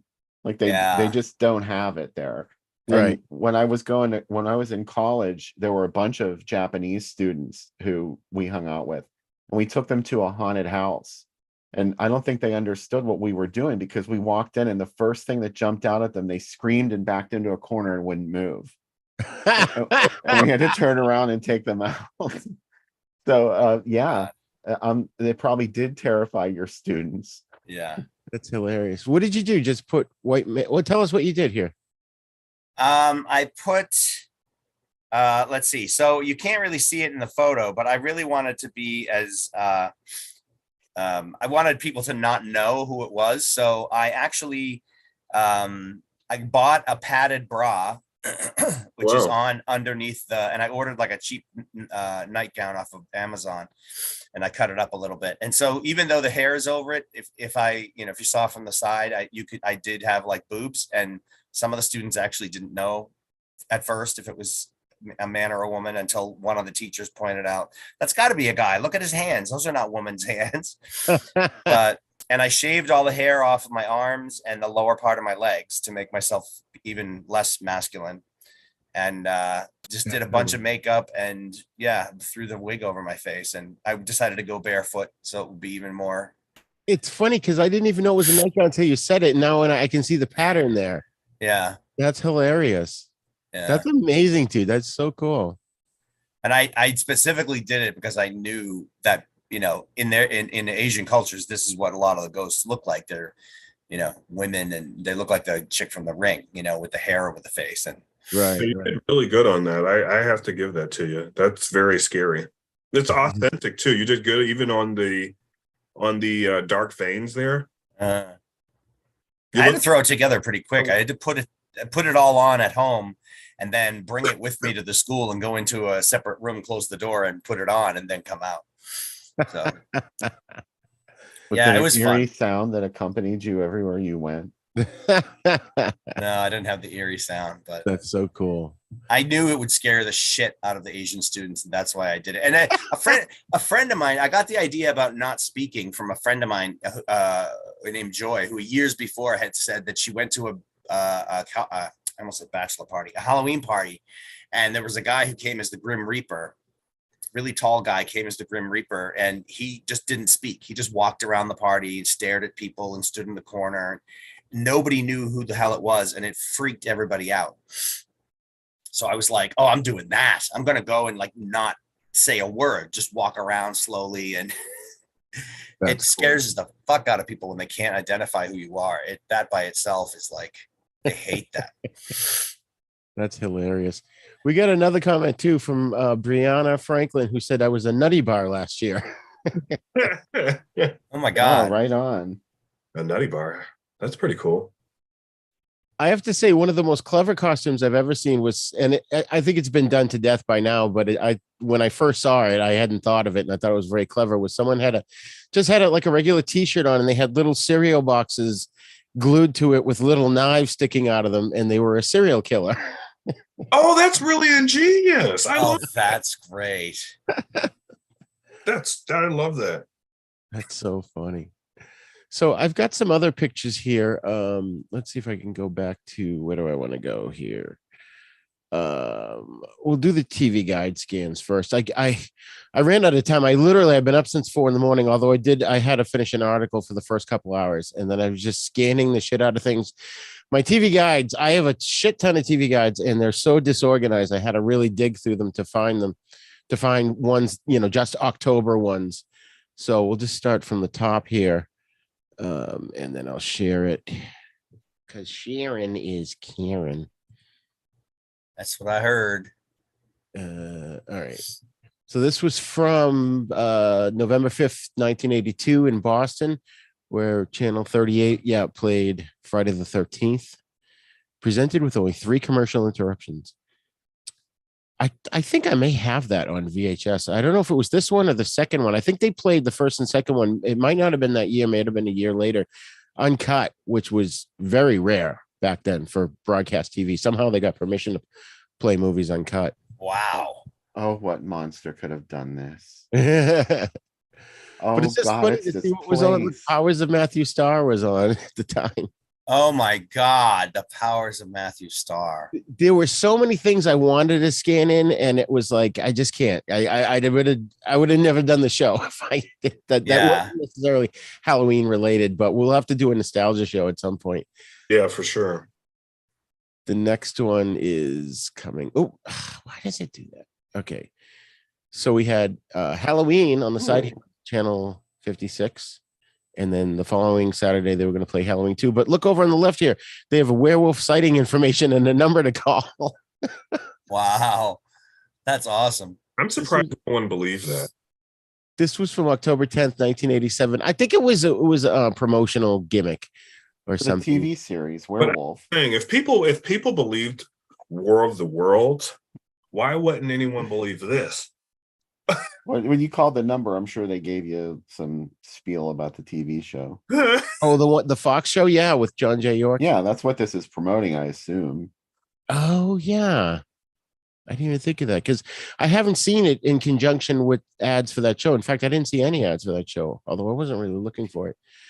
And then we got Halloween 2 from October 17th, 1987, also with a werewolf sighting. See, this was the first one I saw with a werewolf sighting, so my brain just sort of connected them and thought it was somehow a Channel 56 thing. But you're right, it could have been from, because I think that was 87. Which that was a fun show because it was Yeah. The one stupid thing about it was like the Incredible Hulk. So they want him to wolf out, every episode. So there has to be a full moon just at the right time to save everybody. Right. Oh right. yeah. He was like a werewolf superhero. Yeah. He's been on General Hospital since 1993. Wow. Speaking of which, we just talked about Suzanne Summers. This is totally unrelated, but Mark Goddard, who played Major Don West on Lost in Space, just died the other day. Oh no. I think like Thursday or Friday. Gosh. We're at that point now in history, folks, where just have to start appreciating all of these amazing actors, actresses, and musicians who have come before us, because they are definitely leaving, and we should appreciate all of the amazing things that, not just that they do, but the amazing things that we do, because life is so short, and, we think we have so much more time to do whatever it is that we want to do. And, Yeah, absolutely. Genevieve Conde wants to know, is that an original TV guide from the 80s? Yes, it is. Ooh, The Howling. The Boston editions. I just went through. Oops, I didn't mean to do that. I went through all my, like I said, my TV guides, and I pulled out the October 31st ones. Oh, the totally hot Christopher Stone turning into a werewolf. Okay, I'm gonna have to watch. I've never seen The Howling. You've never seen The Howling? Oh my God. It's my fave. Wad. Yeah. Johnny Carradine's in it, so I'm definitely gonna have to. Patrick McNee and Dee Wallace, who's been on my Then Is Now podcast. Yeah, Dee Wallace. Yeah, I'm definitely Linda Belasky. Yeah, love her. And love her to pieces. One of the shows that we covered on 13 Days of Hallowtober. Let's say that again. Is this one of the shows that? Excuse me, Yeah. one of the movies that we covered? No, It was me, Bill, and Mike talked about The Howling. Yeah, I was gonna say I feel like I missed that. it would. You know what it was is because of everybody's schedule, and Mike lives in Hawaii, and I've got all these people everywhere. I'm trying to coordinate everybody, so there were a few people I didn't invite this year. I should have, and next year I'm going to do it a lot better and do it a lot earlier in the year and have them all in the can. So then we got this one here. I know it's not really Halloween, but it was from October 18th of 85. And look at that. That had to be the last season of Night when Kit had all that funky on it. All the bells and whistles added. Yeah. Souped up supercar. And of course, Misfits of Science with Dean Martin Jr., who passed away young. He he was flying a fighter jet or something, and he crashed into a mountain or something. But there's a young Courtney Cox in her first role. And of course, Kevin Peter Hall, who played the Predator. Yeah. Harry and the Hendersons. He was. Oh, Kevin Peter Hall was in Harry and the Hendersons. I love that show. He was in he was the alien in Without Warning. That's right. Yeah. Which was sort of a precursor to Predator. Yeah. He died young too. I think it had something to do with his being so tall, because he was like 7 feet or something. Yeah. People who are that big, they don't really. No, actually, he died of AIDS in 1992. Oh, really? Wow. Yeah. And I think he was a hemophiliac, and that's how he contracted it. Oh, wow. Wow. This was a fun, short-lived show, Misfits of Science. I had no idea he was on. I had no idea he was on a TV show. I'm glad you remember showed the guy? Yeah. Screaming Amelia. Yeah. There was the guy that got frozen, but he still looked frozen. Yeah. It was kind of like Mr. Freeze from Batman, that all he wanted was to be reunited with his wife. Right? Yeah, it was Amelia Earhart. That's right. Yes. Another Howling one from Channel 56. And then, this was cool. Bill and Dantes, did you have a Woolworth store where you grew up? Woolworth. Actually, I just missed Woolworth when I popped out. So it was in your When area, I though. popped out, you popped Yeah, out. it was in the area. I remember there actually being a Woolworths downtown, actually. But they're no longer. Yeah, that's really cool to see Woolworth. What about you, Bill? There were no Woolworths in the Pittsburgh area. We had GC Murphy Oh, okay. and Thrift Drug. So Woolworths was kind of like a drugstore, wasn't it? Yeah, kind At of. one point, and then they sort of turned into a bigger deal like GC Murphy did. Yeah. But, yeah, we had GC Murphy and Thrift Drug in our area. Oh my God, the Woolworths where Mike and I grew up in Stoneham, Massachusetts had a luncheonette. You could go sit at the counter and order food. It had a pet section. You could buy pets. It was Yeah. I we always used to go in there and we would get tickets for $2.50 a pop for the movie theater in the Redstone Center, and then we would go to Woolworths, or maybe the other way around, and we would buy tons of cheap ass candy and stuff our pockets, and then just saunter into the because the candy at the movie theater was like 4 times as expensive. Right. Are you saying you stuffed your pockets full of candy and walked out of the store? No, we bought it, and then we stuffed our pockets to walk past the people in the movie theater, because you're not supposed to bring in outside Mexican food. jumping beans at the counter when you would check it out. Really? These are some, I remember those. These are some obviously VHS tapes from back in the day, which were very affordable. I mean, 1995, I guess by today's standards, they're affordable. Probably back then that was ridiculously expensive, but I know I say this all the time, but I just want to mention, since we're all horror fans, if you ever decide that you want to read the novel of Cujo, I recommend it. The ending is completely different from the one in the movie, and it is so much darker. Yeah. I loved it. I got to the end and I was like, oh, this is where the part, like, because I had seen the movie already, right? And then I'm like reading. I'm like, holy shit. Like, you can do whatever you want in a novel. It's amazing. It was so fucking dark. I was so excited when I read that. And I'm just telling everybody, like, if you have any curiosity at all about the novel, read the novel. I'm pretty sure I have it. So I had to post this one, even though it's not really Halloween related. The day my kid went punk. What do you do when your bright, lovable, talented kid turns into a punker overnight?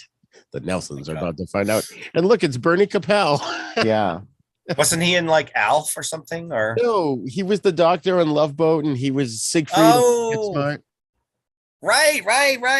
Oh, yes. Oh, my God. I think he's still around, too. In fact, I heard him on Gilbert Gottfried's show a couple of years ago. But I just thought that was funny. Like, this is an after-school special. Parents need to know if your kid turns into a punk. Shocking. It's just pure family tragedy. Yes. Now, this was cool. This was from Western New England edition of TV Guide, October 21st of 79. Follow the Headless Horseman into Vincent Price's World of Terror. I remember this. Yeah. That's one costume I never did that I always wanted to, is the Headless Horseman. Oh, yeah. I always wanted to do that. That would But, by Roger's standards, I would have to actually have a horse and ride it around at the party. Like Bianca Jagger going into Studio 54. Yeah. Oh, my God.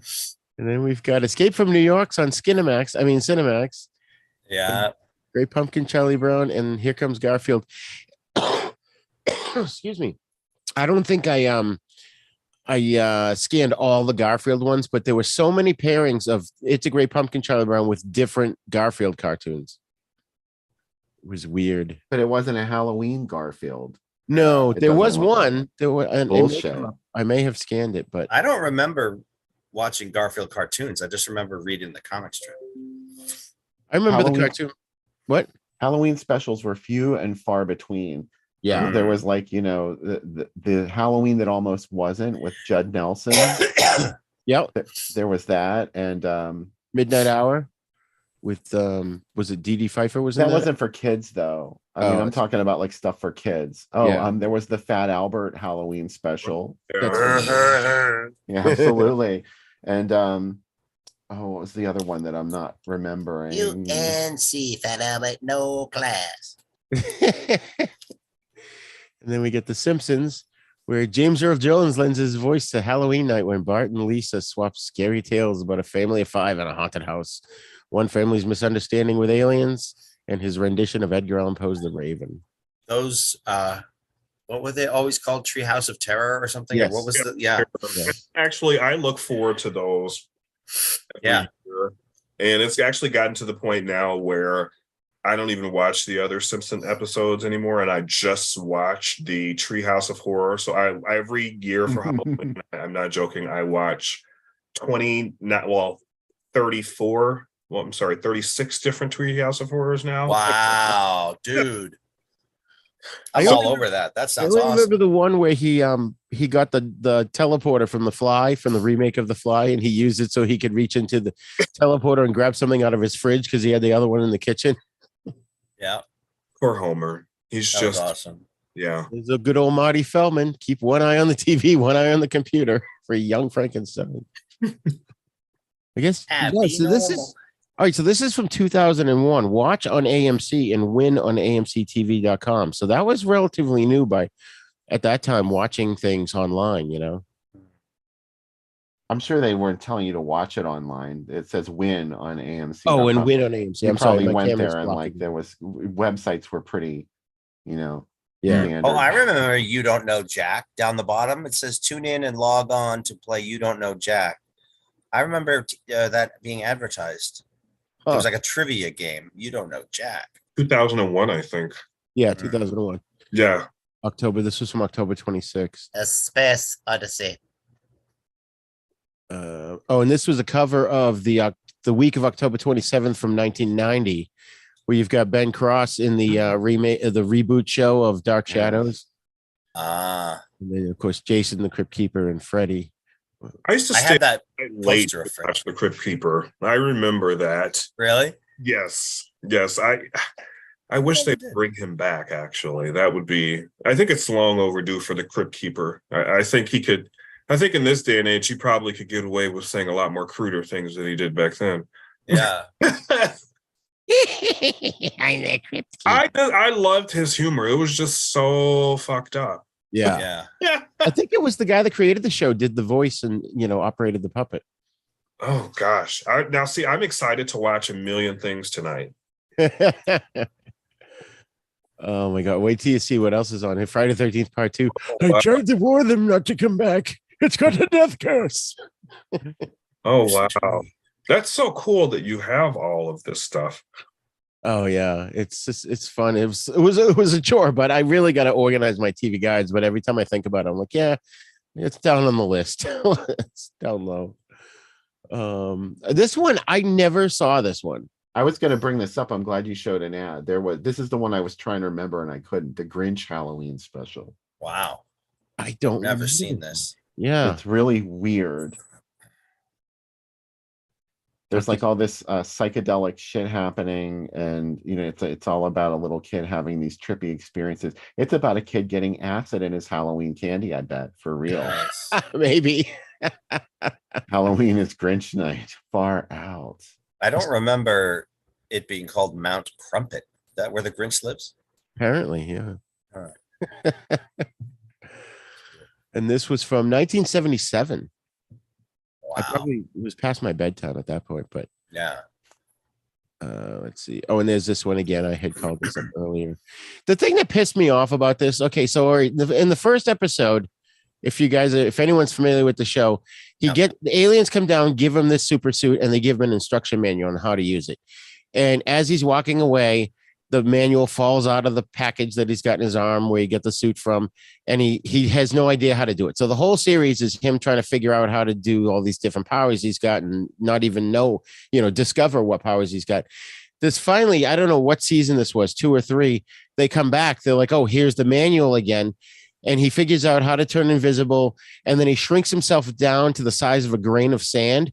And he puts the book down on what look like boulders because he's so tiny. And then something happens and he goes back to normal size. And then he completely loses the book because now it's practically microscopic. And at the end of the fucking episode, I was so pissed. That's definitely like one of those gimmicks that they put in just to like keep the status quo on the show. Right. It's like they could have had him use it for 5 or 6 episodes first, and then I know. This was one of those movies that is this Pumpkinhead that we're talking about here? No, this is Jonathan Winters as Pumpkinhead Oh, that's from 1977. still fucking Pumpkinhead here. Like that shit still gives me like the fucking heebie-jeebies, dude. yeah, me too. Like That's a really scary image. it is, man. The real Pumpkinhead with the movie with Lance Henriksen. Holy shit. Yeah. We'll I have haven't to seen cover that one too. That would be a good episode. We'll do Phantasm, Pumpkinhead, and another one. We'll pick a third one. But this is creepy. I don't remember this one either. I mean, I love Jonathan Winters, and I watched everything he did, but I never saw this one. And then we got, let's see. Oh, this was cool. I had to put this one in, especially for you, Bill. They called Grizzly Killer Grizzly when it was on TV in 1982. Oh, wow. Isn't that weird? I love it. You know, I think that is listed as an AKA somewhere. I may have seen that on TV as Killer Grizzly. Yeah, because we just saw this. Bill and I just saw this at the Riverside Drive-In at the Drive-In Monsterama a couple weeks ago. Probably more like a month ago, right? Yeah, it's been a month already. Wow. And it was just funny. I was just sort of literally like flipping through because I had so many TV guys to go through, and I was like, it caught my eye. I was like, wait, what? Killer Grizzly? What's that? And then I saw Christopher George, Andrew Prine, and Richard Jekyll, and I was like, oh shit. And the girl with ESP is an average teenager who feels overshadowed by her brilliant family. I wish I could teleport out there and go to these drive-in things with you guys. That's more like it. The Garfield Halloween Adventure. There you go. I had one. Shiver me timbers, Garfield trick-or-treats as Orangebeard the pirate with goblins and ghosties all in a hilarious Halloween special. Yeah. Oh, Nora posted on Facebook, Woolworth was amazing. The one downtown had 2 floors. What? Oh, wow. Nora, can you tell us, was that Pittsburgh? Oh, no, you said that, Bill, you said there wasn't one in Pittsburgh. Where was your Woolworths, Nora? Give us an answer when you get it. I don't think Nora's from Pittsburgh. Okay. And then, this was cool. I just thought that I had to post this one because this was from October 30th, 86. So far, all of these have been Boston editions. I don't know why. I just happen to have a bunch of Boston ones, but for a regular independent channel like Channel 25 in Boston to show a classic black and white movie like the Spencer Tracy, Dr. Jekyll and Mr. Hyde is fucking awesome. What year was this from? 86. Okay. So that's just so cool. I'm just so happy that they did that. I don't think I watched it. I may have. I've never seen this. Oh, you got to see that. That Spencer Tracy one's a good one. Actually, the Frederick March one is better because the way they did the transformation in that it'll blow your mind. You'll watch and go, how the hell did they? Yeah, that's amazing. I love that. I read how they did it and I wished I had because I like better just trying to. Yeah, the magic is better. Yeah. Yeah. So this was from 85, October 30th, an encore performance of Halloween 2. Oh, Halloween. 2 weeks of terror. That's cool. And then I should go back and look at this one and see. Someone actually in the event page, someone actually left a GIF of Jamie Lee Curtis walking away from her door. The still from Halloween 2. I just saw it in the chat. In the Fright Lounge page? In the Fright Lounge event. In the event page. Yeah. I think it was from like 2 days ago. Let's see. They were asking if we were going to actually talk about this movie. Halloween 2. I love Halloween 2. Well, that's the shirt I'm wearing tonight. Yeah, me too. Yeah, I see. Can we see your shirt a little more, Bill? It's just that pumpkin, but yeah. That's still pretty cool, though. I forgot we were supposed to show our T-shirts. That was going to be a new segment on the show. Oh, yeah. We have a Halloween shirt that's the poster of the original, and I couldn't find it today. I think it's in the laundry. Mine is actually a T shirt. Like the Boston subway? The Boston subway, yeah. That's awesome. I've got mine. I was gonna get one in every color before I moved away, but I only ended up getting the orange. I think, Bill, you designed this one, right? I did, yes. I knew that was a Monsterama shirt, even though I only saw a corner of it. The whole thing in. I love that. I love the way you mashed up everything. It's so cool. Oops. I wanted to put everything on there, but it was too much. Yeah. So notice Street Hawk was on at 9:00. Yes. Is Yeah. that Mel Gibson in that picture for Black Sheep Squadron? I don't, Looks like Mel Gibson. no, it's from the TV show. It looks like him, but it was Oh, I forget who that was in the show. It's not Mel Gibson though. It does look like him. okay. And then Street Hawk. Yes. Oh my God. How long was that actually on TV? Was it like 2 seasons or just one? Or Street Hawk was like 3 seasons, I think. It was like 2.5. Yeah. Ugh. I remember wishing they would just make a series called Night Industries and have Knight Rider and Street Hawk on the same show, And Airwolf.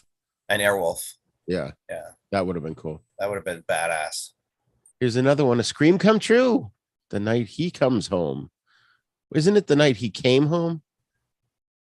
Originally, he came home. Now he comes home. Okay. Is this the one? Oh, yeah. Okay. John Carpenter directed this popular suspense melodrama about a prison fugitive who terrorizes his hometown. A prison fugitive who What? terrorizes. That somehow does not convey what Halloween is. Right. WLVI 56. He Wow. wasn't in prison. He was a mental patient. I remember when Halloween first debuted on TV in 1981. It was October 30th, 1981 was when NBC purchased the rights to show the original Halloween. And that was the same night that Halloween 2 opened in theaters.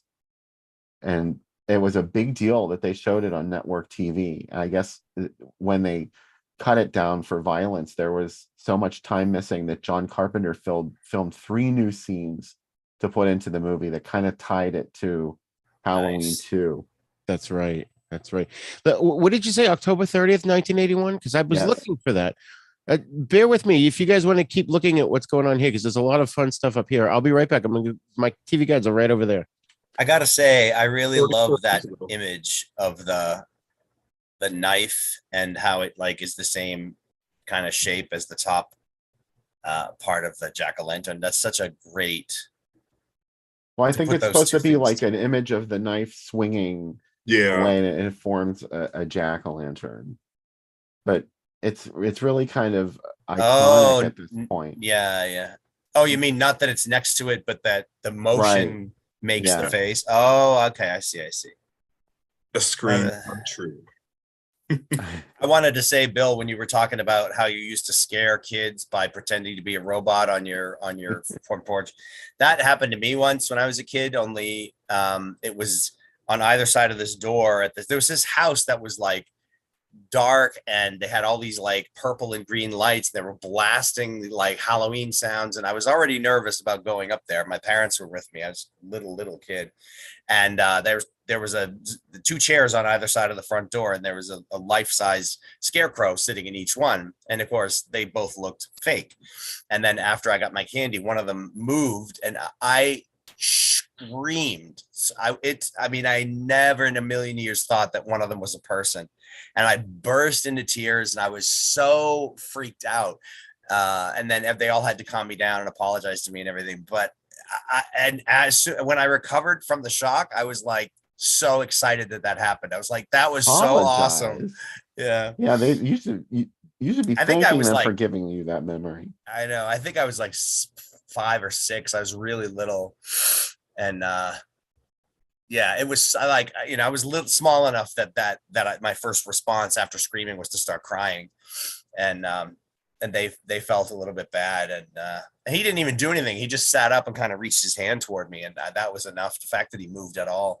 But then after that, I was like, I realized how much fun it is to be scared, So I love that. I always go back to that memory. Do you guys remember actually being afraid at Halloween? Like, did you ever think that Halloween was really scary?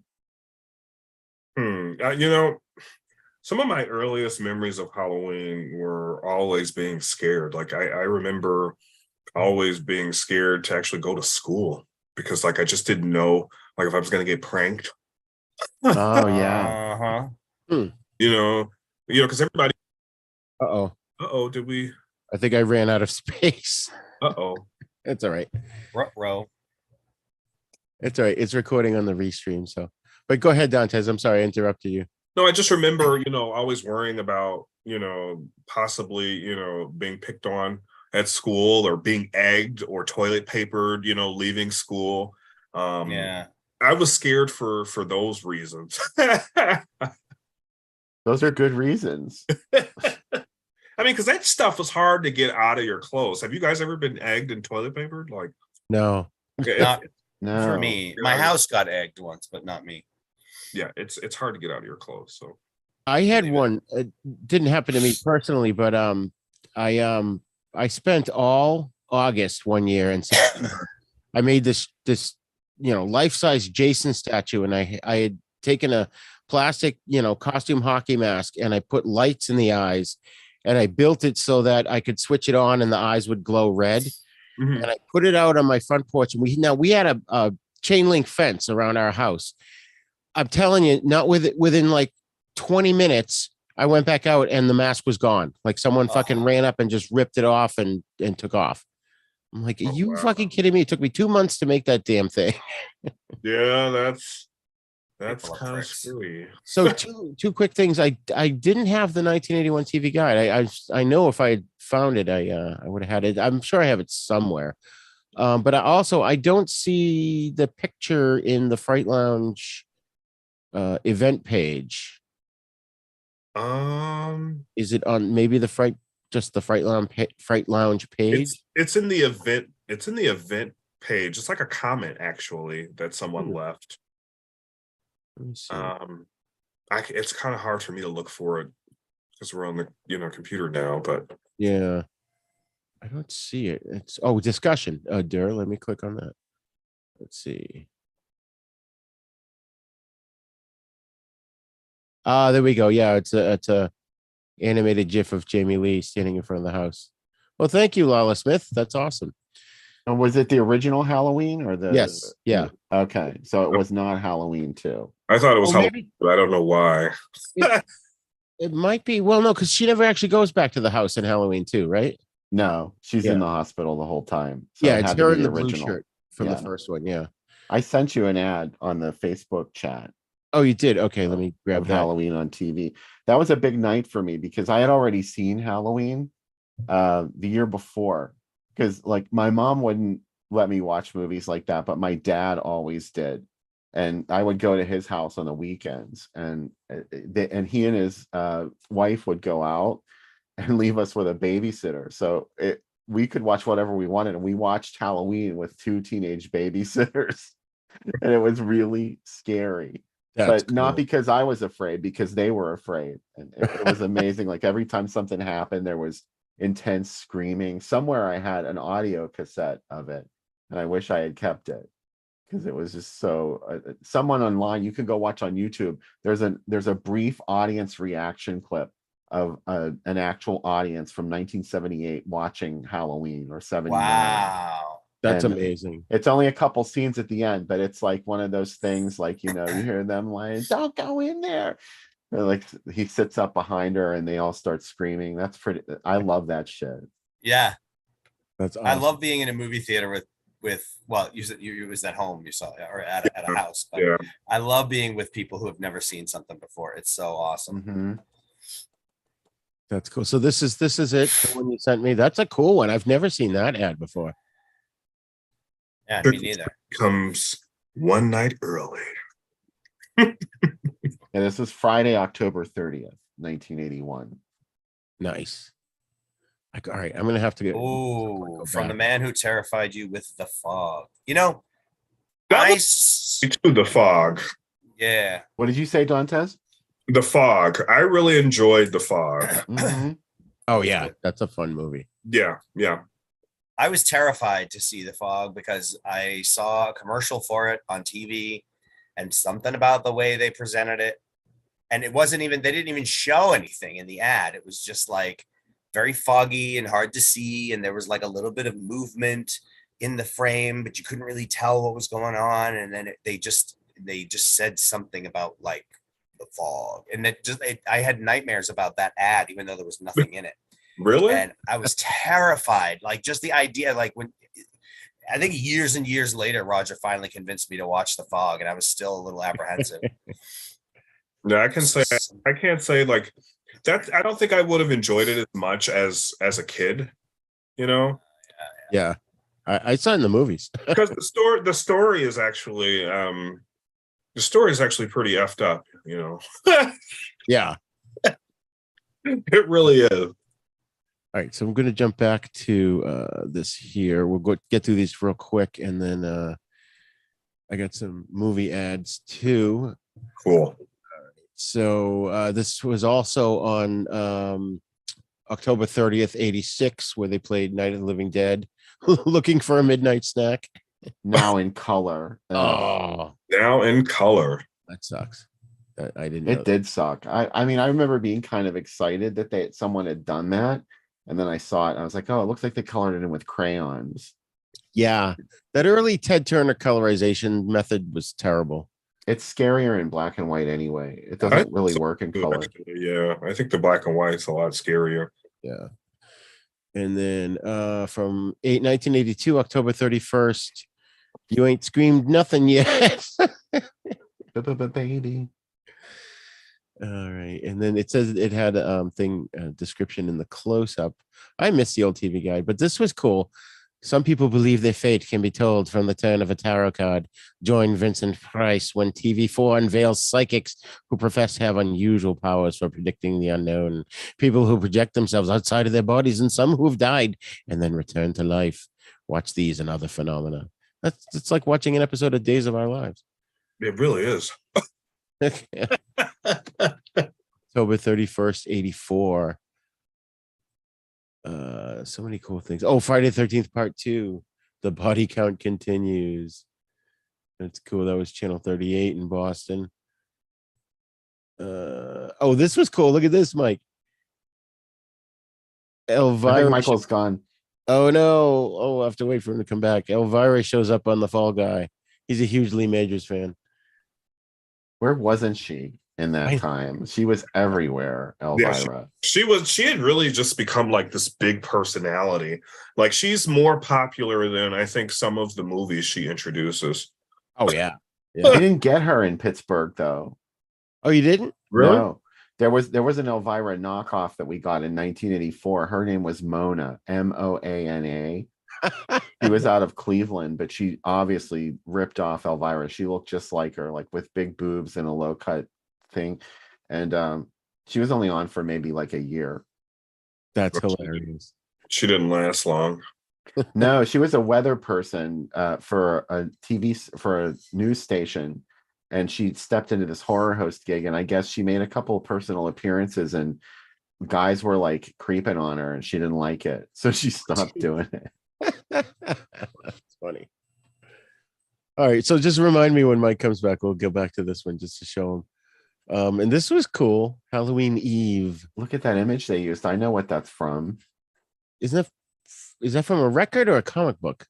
It's from an ad campaign for a movie called Almost Human, which is I'm not gonna be able to remember his name. The guy who put out Shockwaves in the States put out Almost Human. It was actually a 1974 crime drama from Italy. It's an Italian crime drama. It's not a monster movie at all, but there were no fangs in the original. They dressed it up with fangs and put hair on it and everything. But that image, and I think it goes back even further than that. I think it goes all the way back to the 30s. That's wicked funny. Yeah, that looks like something from one of the old Spook Show ads, you know? Mm-hmm. Oh, I love the Spook It Show really ad. does. Which I had a guy on the show, of course, shame on me because I can't remember his name, but Keith something. He still does spook shows to this day.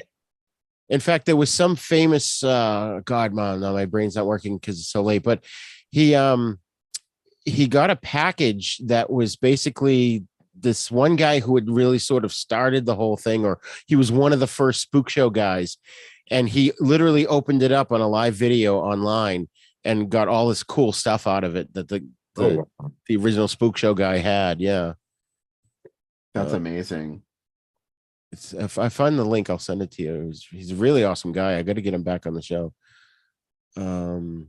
Oh, here's Friday the 13th. He's coming to your house tonight. No, if I was a kid and I read that, which I probably did, that would have scared the shit out of me. Yeah, except he's not in Friday the 13th. Right. I Not know. really. That's a good point. There's no hockey mask in it, and Jason isn't the killer. So hope you're not attached to that idea.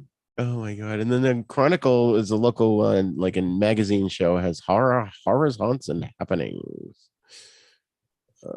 Wow. Oh, I see. Give Me a Break was on TV. Oh, oh There yeah. it is. I was singing that song earlier today too. I was like, God, I knew deep down that she had passed away, and I just had to look it up. I'm like, I wonder what happened to Nell Carter, and I was like, boy, I'm a little late. Maybe like about 6 years ago, I think. She Yeah. passed away. Yeah. Yeah. And then let's see, we've got Nick at Night had a marathon, which I never watched. Nick at Night. I guess I kind of did, like if I Dream of Jeannie was on or something, but Win a Boat. I love Jeannie too. Yeah, that was a good one too. Let's see. Did you get the Blu-ray set? To watch Are You Afraid of the Dark on Nickelodeon. I remember. Oh, I missed that. I was like too old to watch that. Yeah, but you know, it tried its best to capture like the sitting around the campfire, like, you know, hanging out with your friends and just trying to scare the hell out of each other. That's really what the show was about. And of course, you know, it was for kids, so it was a little on the mild side, you know what I mean? Yeah. Yeah. But it definitely got you to, like, you know, get your best buddy and like snug up with your bud and you know, have some popcorn and just watch the show. It's one of my favorites. You guys should watch it. You're not too old to watch Are You Afraid? I know. Now I'm not. We watch Then Wizards I of was. Waverly Place. I love that show. I laugh my ass off through the show. Oh my god, I muted this thing. It's my lightning strike detector. It was going off the other day. You were asking about it, Dantes? Yeah, I remember you telling me about that. I was like, what is that? That's beeping. I think Mike Hill was actually asking. He's like, what? Yeah. Beep, Low battery. All right, I'll just power it off. There must be a lot of lightning around here. So I noticed this. Just looking at this page from the TV Guide, Halloween description's different from the other one I read. John Carpenter directed this, the first and best in this slasher series about a knife-wielding psychopath who terrorizes a Midwestern town, which is funny because at 1990, how many had there been? I guess there was 1984. Yeah. Yeah, there was part 4. So, all right. I think Halloween 5 was what we were up to, or no, 5. Yeah, it was 5. I tapped out after 5, honestly, guys. Like, Yeah. I was done at that point. I was like, damn. Look over here, years the did they- Horror Hall of Fame. I'll have to dig that out at some point and look up because it says see Sunday at 4:00 for the description. But I've come to like, I hated part 3 when I first saw it in the theater, but I think it was because of the expectation. We expected Michael Myers to be in it, and he wasn't. But if you watch that movie, that is a fucking scary movie. I love it. I love Halloween 3. So good. Yeah, that's my favorite one, actually, I think, is Halloween 3. Oh, really? Wow. Yeah. Yeah. Well, because the second one was good. I just, after 3, and I don't know if you guys kind of feel like this too about trilogies and like big properties like that, but if you can't get the main character's story sort of taken care of by the 3rd film, like it's garbage. Yeah. So Mike Hill's back. Mike Hill, I'm going to quickly go back here and show you this one. Oh, I've passed it now. Sorry, I'm fighting off a cold today, so I had to go get something to drink. Defend your homestead. So check this out, Mike. Oh my God. Lee Majors, man. Oh wow, is that who that is? Lee Majors? Yeah. Can I zoom in on that? Oh, sure. Oh, that is Lee. Yeah. He was the fall guy. Who was a stuntman by day and private eye by night. Well, Elvira's boobs aren't looking as boobalicious as they normally are. No, I know. What was this? She Yeah. looks like a C must have cup toned him there. down a little. Yeah. Yeah, they must have toned it down, huh? That's funny. She's That's way more funny. voluptuous than that. Where we were. Yeah. So this I was remember this TV Guide close-up so well. Yeah. John Carpenter's implausible but indisputably frightening. That stuck with me. Implausible. It's a movie. Right. It's implausible. Or what's this? Don't you That just would never happen. talk like that? Like, oh, everything must make sense. No, it doesn't have to make sense, baby. Right. You're right. Yeah. Well, I think Bill, I remember you saying you hated the Rob Zombie versions of Halloween because they explain too much about his childhood, Michael Myers' childhood and stuff, instead of keeping it more ambiguous. Yeah, they were way too into the character of Michael Myers. I didn't like the first one at all, but I did kind of like Halloween 2, Rob Zombie's right. Halloween 2. It's like the second one, yeah. They tried to humanize him. I think that was where he kind of screwed up, is trying to make a monster a human. But they made him basically invulnerable. Like nobody could hurt Michael Myers in those Right. movies. And in this one, in Halloween especially, she is able to fight him off. Like she sticks a needle in his neck and stabs him. Right, and- right. Yeah. And look at this. I remember watching this. This was from October 31st, 1982. This Chips episode. When a controversial rock star's car is sabotaged, it may be a case of attempted murder or publicity stunt. And the rock star was played by Donnie Most, who was Donnie Ralph Most. Malph on Happy Days. Okay. Oh, no way. Yeah, and I remember that because because there was something. He was his character in the show. His rock star persona looked kind of like Kiss, where he had the makeup on his face with a star on his eye and stuff. And there was someone sent him a message and it said Moloch must die. And some kid in the playground the day after kept saying that over and over again. Maybe he was trying to be Joe Bryant. I don't know. Oh, Cassandra Peterson. Oh, Elvira shows up in that too in Chips. Is that her real name? Yeah. Cassandra Peterson. Yeah, sure. Yeah. That's Elvira's real name? I didn't Yeah. I never knew. Oh, really? I didn't know that she. God, I sound like so bad, but I was going to say I didn't know she had a real name because she's been Big Boobs and Elvira since. I just thought, I think I thought she changed her name or something, and it was she's like Madonna. She just goes by Elvira everywhere she goes. But, That's funny. Oh, Elvira was just a character. well, no, I know, but I mean, I thought after a while what's the word? Assimilated. So MacGyver here. Look at this one. MacGyver. It is. A haunted house is a nice place to visit, but you wouldn't want to die there. Well, MacGyver's certainly in the hell ain't because he's going to MacGyver that shit. Right. Nice mullet, MacGyver. I love how the people from our generation, we know how to use MacGyver as a verb, and the younger people are like, "What the fuck are you talking about?" Right. What's funny about this ad, what strikes me is this whole empty space here. Yeah. It is kind of odd. That's a strange choice. I wouldn't want to put it out there like that. Again, it's MacGyver, so they want you to think about how the fuck he's going to get out of this situation. Right. Just don't forget that War and Remembrance is going to be on too. So Yeah, don't forget that. and then of course part of the Halloween is the Omen. I would have to go back and scan in all the Halloween ads because it looks like I missed that. Like I said, I was going kind of fast, so this is actually the first time I'm really looking at them. I only looked at them to crop them, and then Sloppy but Sly Columbo every Friday. I love that lighting from underneath on the skull. Yeah, that's your shirt, right, Bill? It is, yeah. Yeah. That's the same pumpkin. That's awesome. And then He was watching Columbo before I got on. so look at this one. This is a great night. This is from October 31st, Wow. 1985. You had War of the Worlds, which I probably would have watched that, but then you had Night of the Living Dead again on Channel 68. WQTV presents the original cult classic, and it doesn't look like it's in color. Would have survived. I think I could have survived this night without having internet and being able to choose what I want to watch, because these are all good things. And of course, Commander USA. If ghosts and goblins don't spook you, try alligators. And he plays the alligator people. I love that one. There's not enough alligator person in it though. Right. Yeah, I agree. But it's still enjoyable. When did this version of the War of the Worlds come out? Do you know when that movie was made? Was it like 68 or something? No, it was 50s. It was like 56, I think. Something like that. I love this version of the movie. Is that what this is? I think. Yeah. Because up to this point, there was no other version of War of the Worlds. Oh yeah, there it is in the caption. 53. Yeah. 53, yeah, okay. Oh, I don't see it. Okay.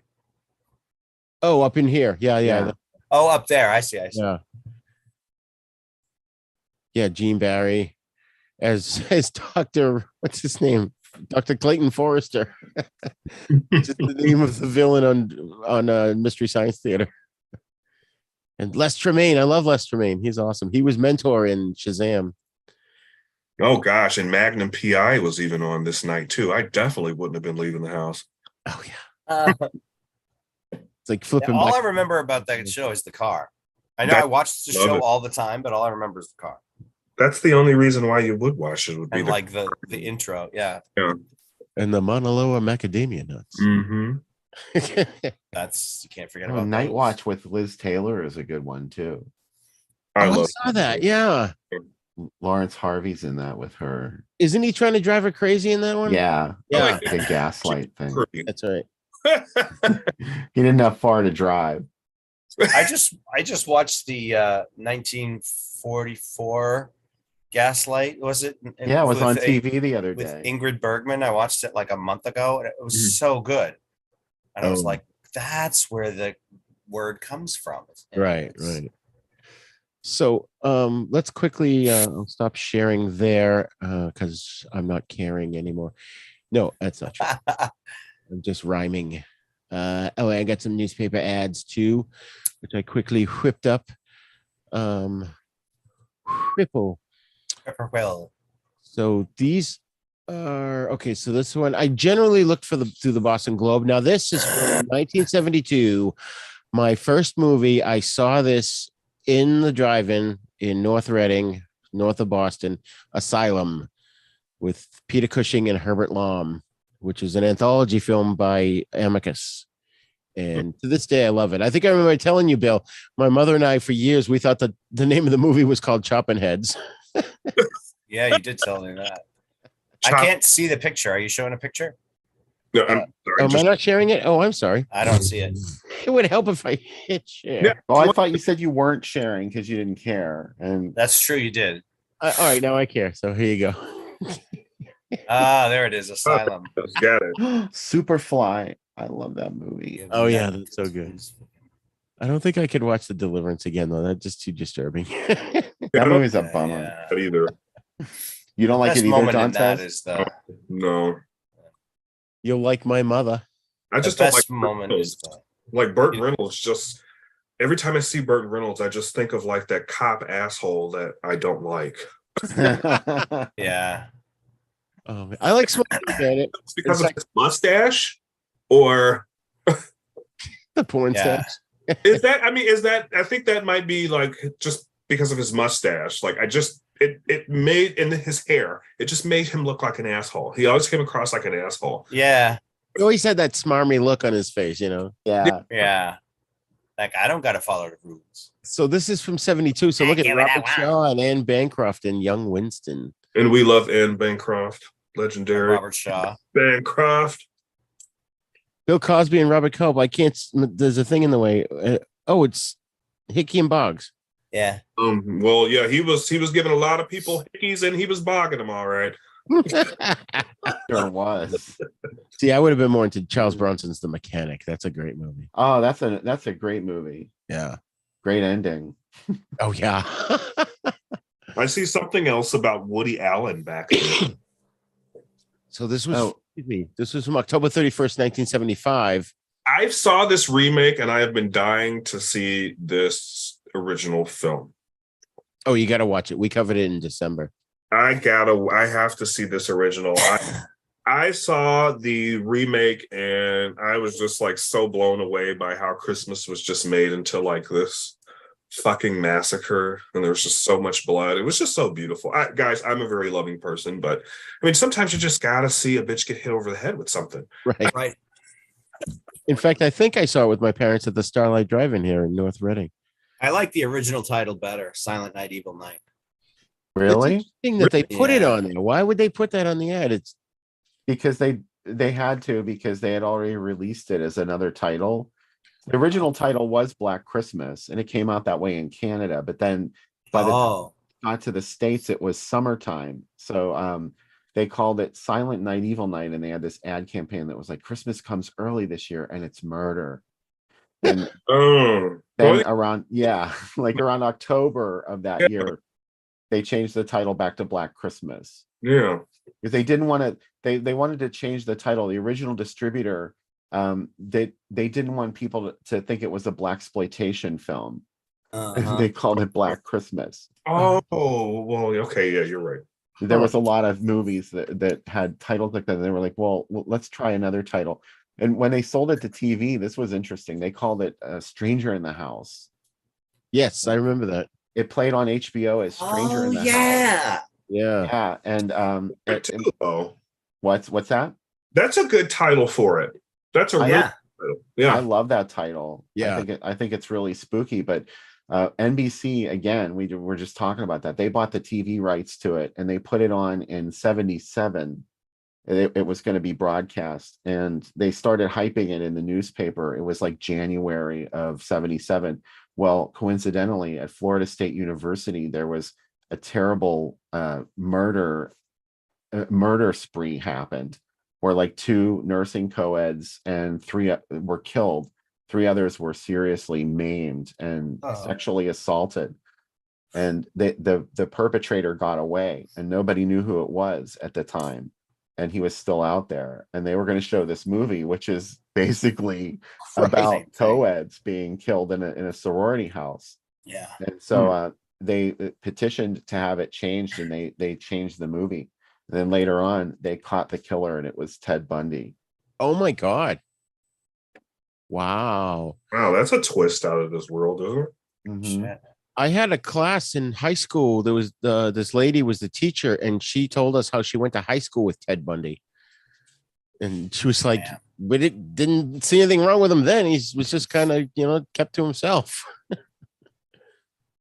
Oh my God. All right. So the next one is, I just thought this was interesting. The Return of the Pink Panther playing in October 31st of 75. Dinner.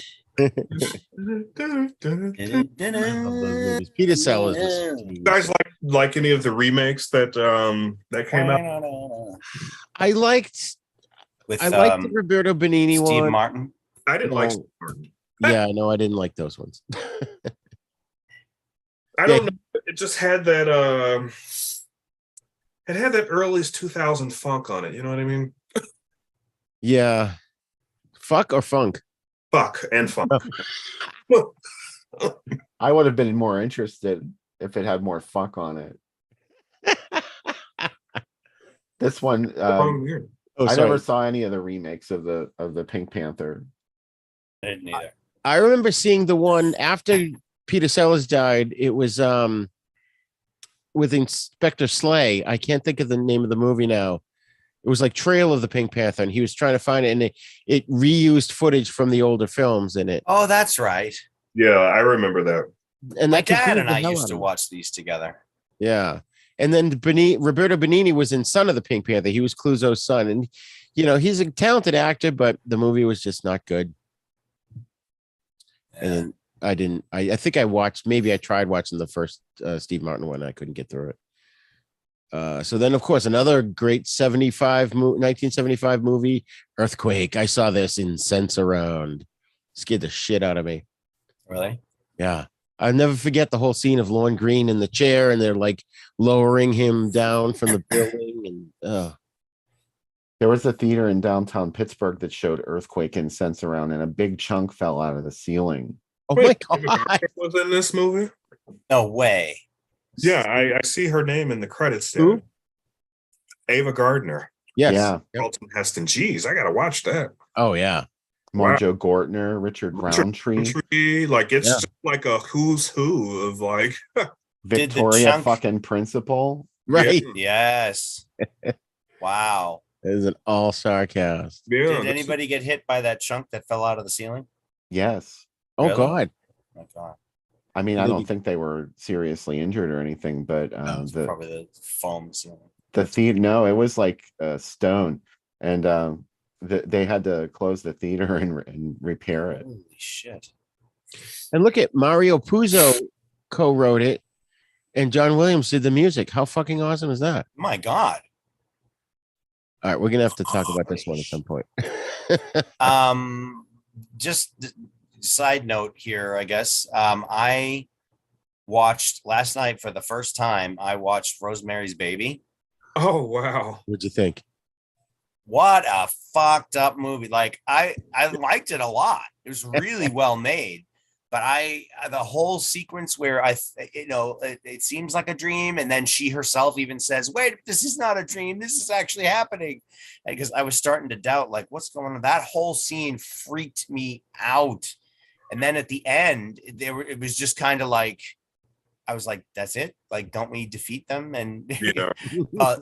I could see why that movie like scared the hell out of people. It was It's the late 60s, early 70s. There's no happy ending. Yeah, right. It was just like, well, this is it. It's done. You want to join us or you want to go somewhere else? This is your son. I keep getting dings. Did any of you guys send me more pictures or anything or no? No. No. All right, it's just other chat. You're just dingy. Dingy. So here we go. October 31st, 1975. Jaws. It was released on Halloween. I didn't know that. No, I think it either was fifth sensational month. Oh, So okay. it had been out. All right, summer movie. It just never went away in Right. 1975. Never went away. Well, and Movies one stayed out forever back then. they did. I was just going to say that back then movies were out because they took forever to get on TV, and then there was you would never see it again if it didn't get re-released. Mm-hmm. Yeah, that's true. And that's something that I think, people take for granted. When I did my my show Tales from the Sixth Dimension, the horror show that I did with Mark last year, like so many of my friends were it was so irritating. They're like, wait, so we won't be able to hear at the show again? No, what part of radio broadcast did you miss, sir? It already happened. It already happened. And you can catch it again, actually, guys. You can catch it again next Friday, November 7th on WSBC 1240 AM Chicago. So I star with Mark Holton, which you guys know Mark from Leprechaun and Pee-wee's Big Adventure and all that stuff. I start with him in a beautifully written horror anthology series. So you guys go check that out. Yeah. Yeah. Did Mark ever get back to you when we were doing the show and you tried to get him to come on while we were recording? Mark did not get back to me. I did call him a couple of days ago and he said he was out of town. So, okay. Yeah. We got to get him on. He was the I don't want to say villain, but he was like the jerk in Pee-wee's Big Adventure that stole Pee-wee's bike. Yeah.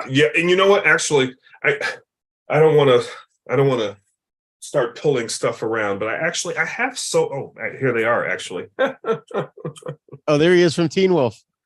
That's awesome. So actually he mailed these to me actually after we worked together last year.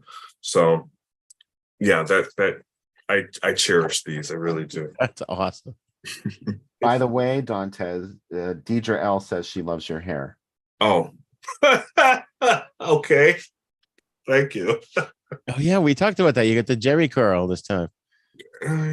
Just doing something a little different, I guess. Well, I had braids for I think maybe about 6 months. So this is the result of taking those down. So yeah. It's very Michael Jackson. I love it. No, yeah, I was thinking Rick James, but yeah. Oh, there you go. Yeah. You know what? When I first took my hair down, my sister, I'm not making this up, my sister was actually coming in the building, and I had left the door open for her to come in, you know what I mean? Yeah. Coming to visit, and I just took my hair down and just washed and blow dried and everything, and she's like, well, damn, is Rick James in here? I can see it. I can see it too. It looks, and I can't do a thing with it.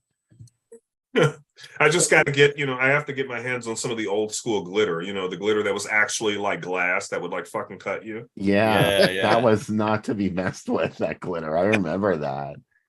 Oh my God. Oh my God, there's a skull in our face.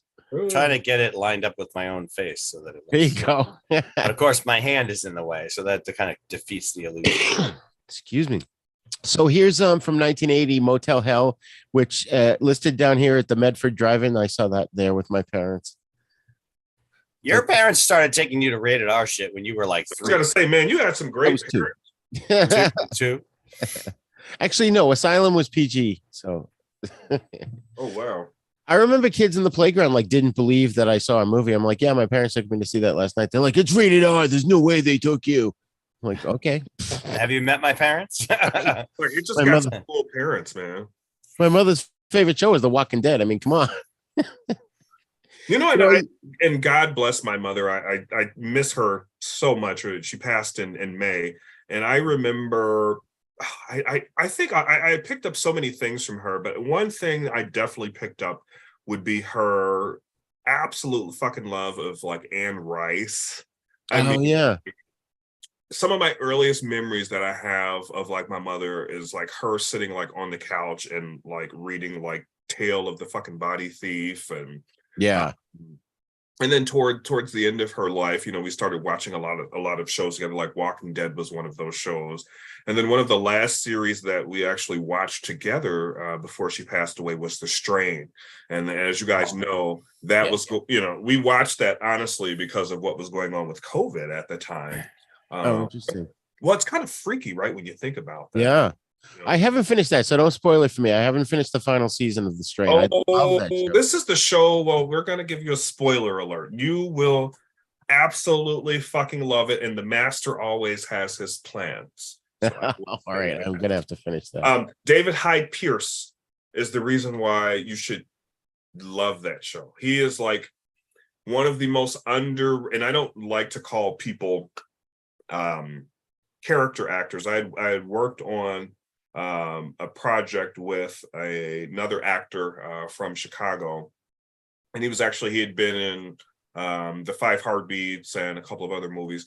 And we were talking, and he was like, "Don't ever call me a character actor." So I won't call him a David Hyde David Hyde Pierce a character actor, but he's a very, very talented actor. And if you look at the roles that he typically plays, or at least, you know, in my mind over the last 20 years, you know, they all are kind of roles that require him to be like completely separate from himself. Like he's a real asshole in this in this show.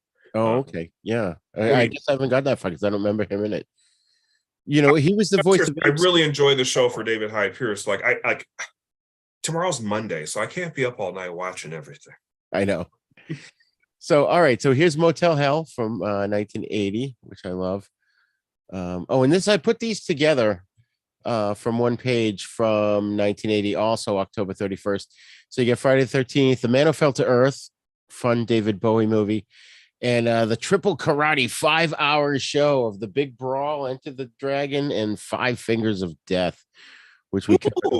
Now these aren't Halloween memories, but I do have a lot of memories of, you know, staying up late at night, and on Fridays, like this was like in the 90s, so I must have been like 7 or 8 years old, but I remember like staying up and watching like Five Deadly Venoms. Do you guys remember all that stuff? Oh yeah. This movie, The Big Brawl, like all of the Shaw Brothers shit. Yeah. And I remember being up, you know, and we would watch those movies like all night long, and we would talk about the bad dubbing. You know, the bad dubbing where they'd be. I'm gonna have to have you on my show, The East Meets the West, because we talk about Shaw Brothers movies and kung spaghetti westerns. Oh yeah, see, I love all of that stuff. I love all of it. So, all right, let's just keep cranking through this. You have a strange idea of fun, Rigor. You called The Man Who Fell to Earth fun. Fun David Bowie. Like, actually, that's kind of like a slit your wrist movie. Well, all right, yeah. That's true.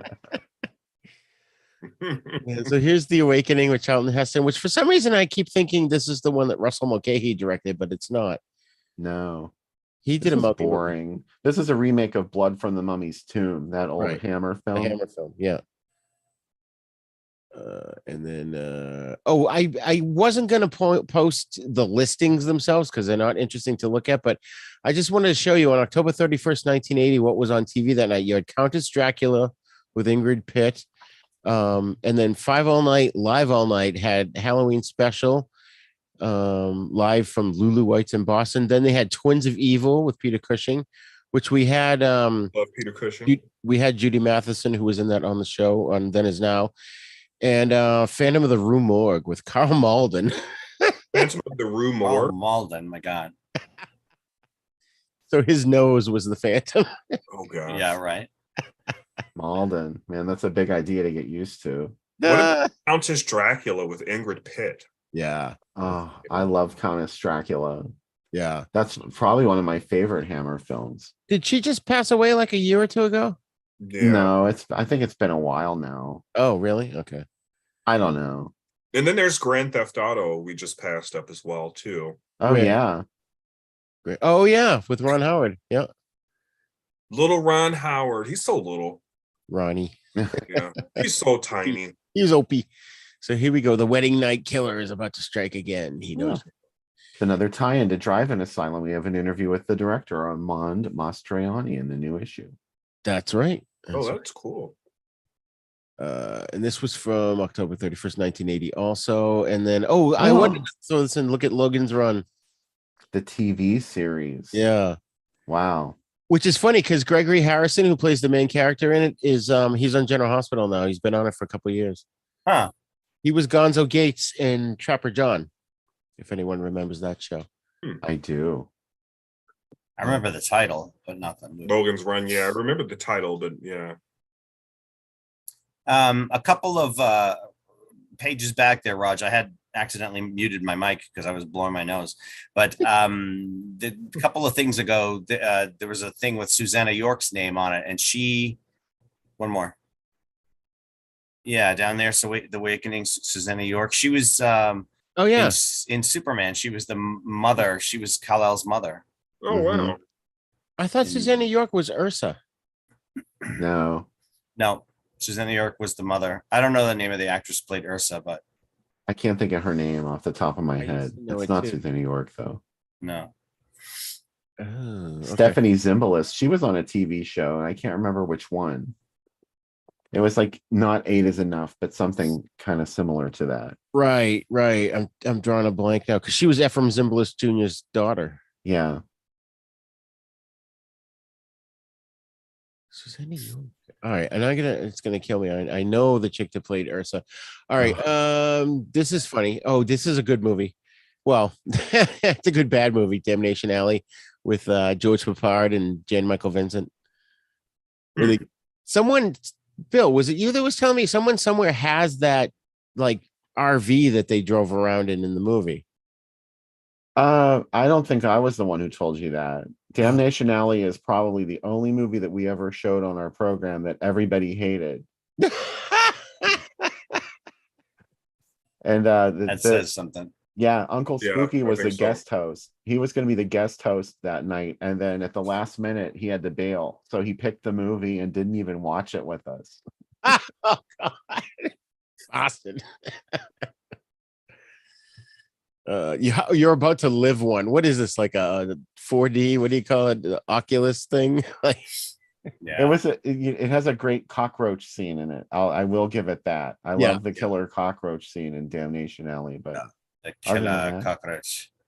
for me, it's like it's Jan Michael Vincent and George Papard. I don't care how bad the movie is; they're awesome. yeah, Jan Michael Vincent doesn't seem to have very much range as an actor. He just kind of squints and grunts. Not at all. So here was an interesting bunch of showings. You had True Grit and Rosemary's Baby. Speaking of which, Mike, Yeah. the Oblong Box, Spirits of the Dead, and The Witchmaker. Those two don't ring a bell for me. Bill, do you? yeah. Spirits of the Dead is an anthology by Roger Vadim. Oh yeah. And I mean, there were 3 different directors. Jane Fonda's in it. I can't remember who else.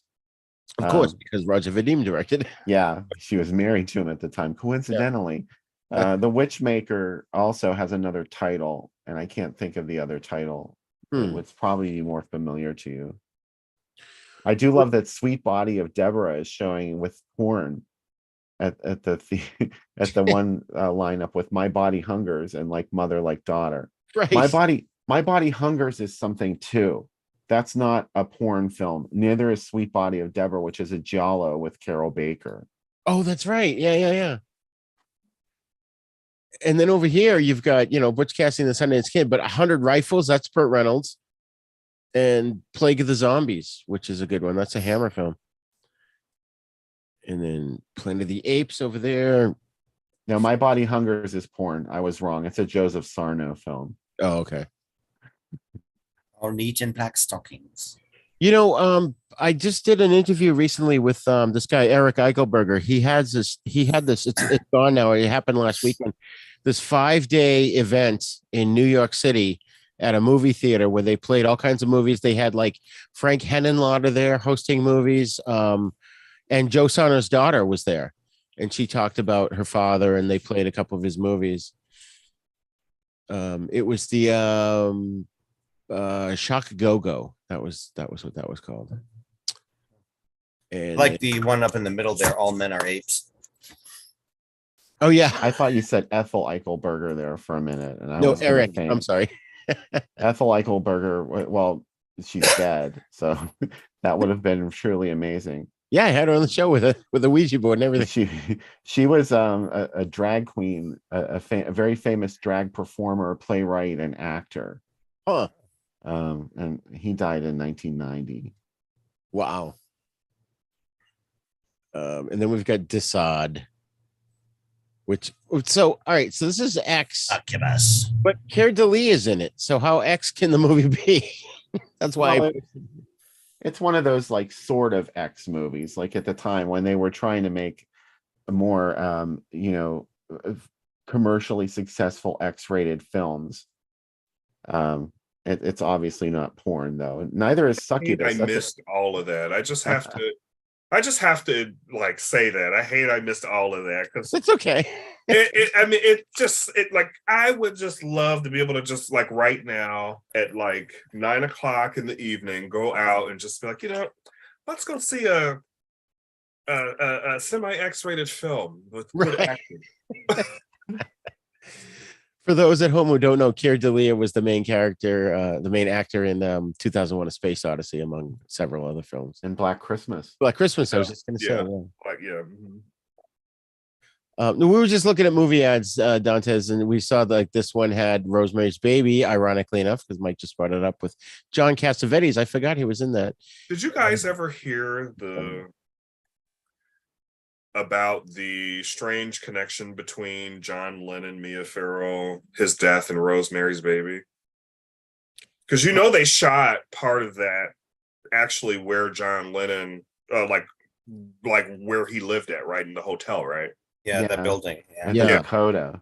Yeah, it was in the film. So there's like I don't know. I won't say like a rumor, but there's just been murmurings, I guess, over the decades about this film having something to do with his death. Oh, interesting.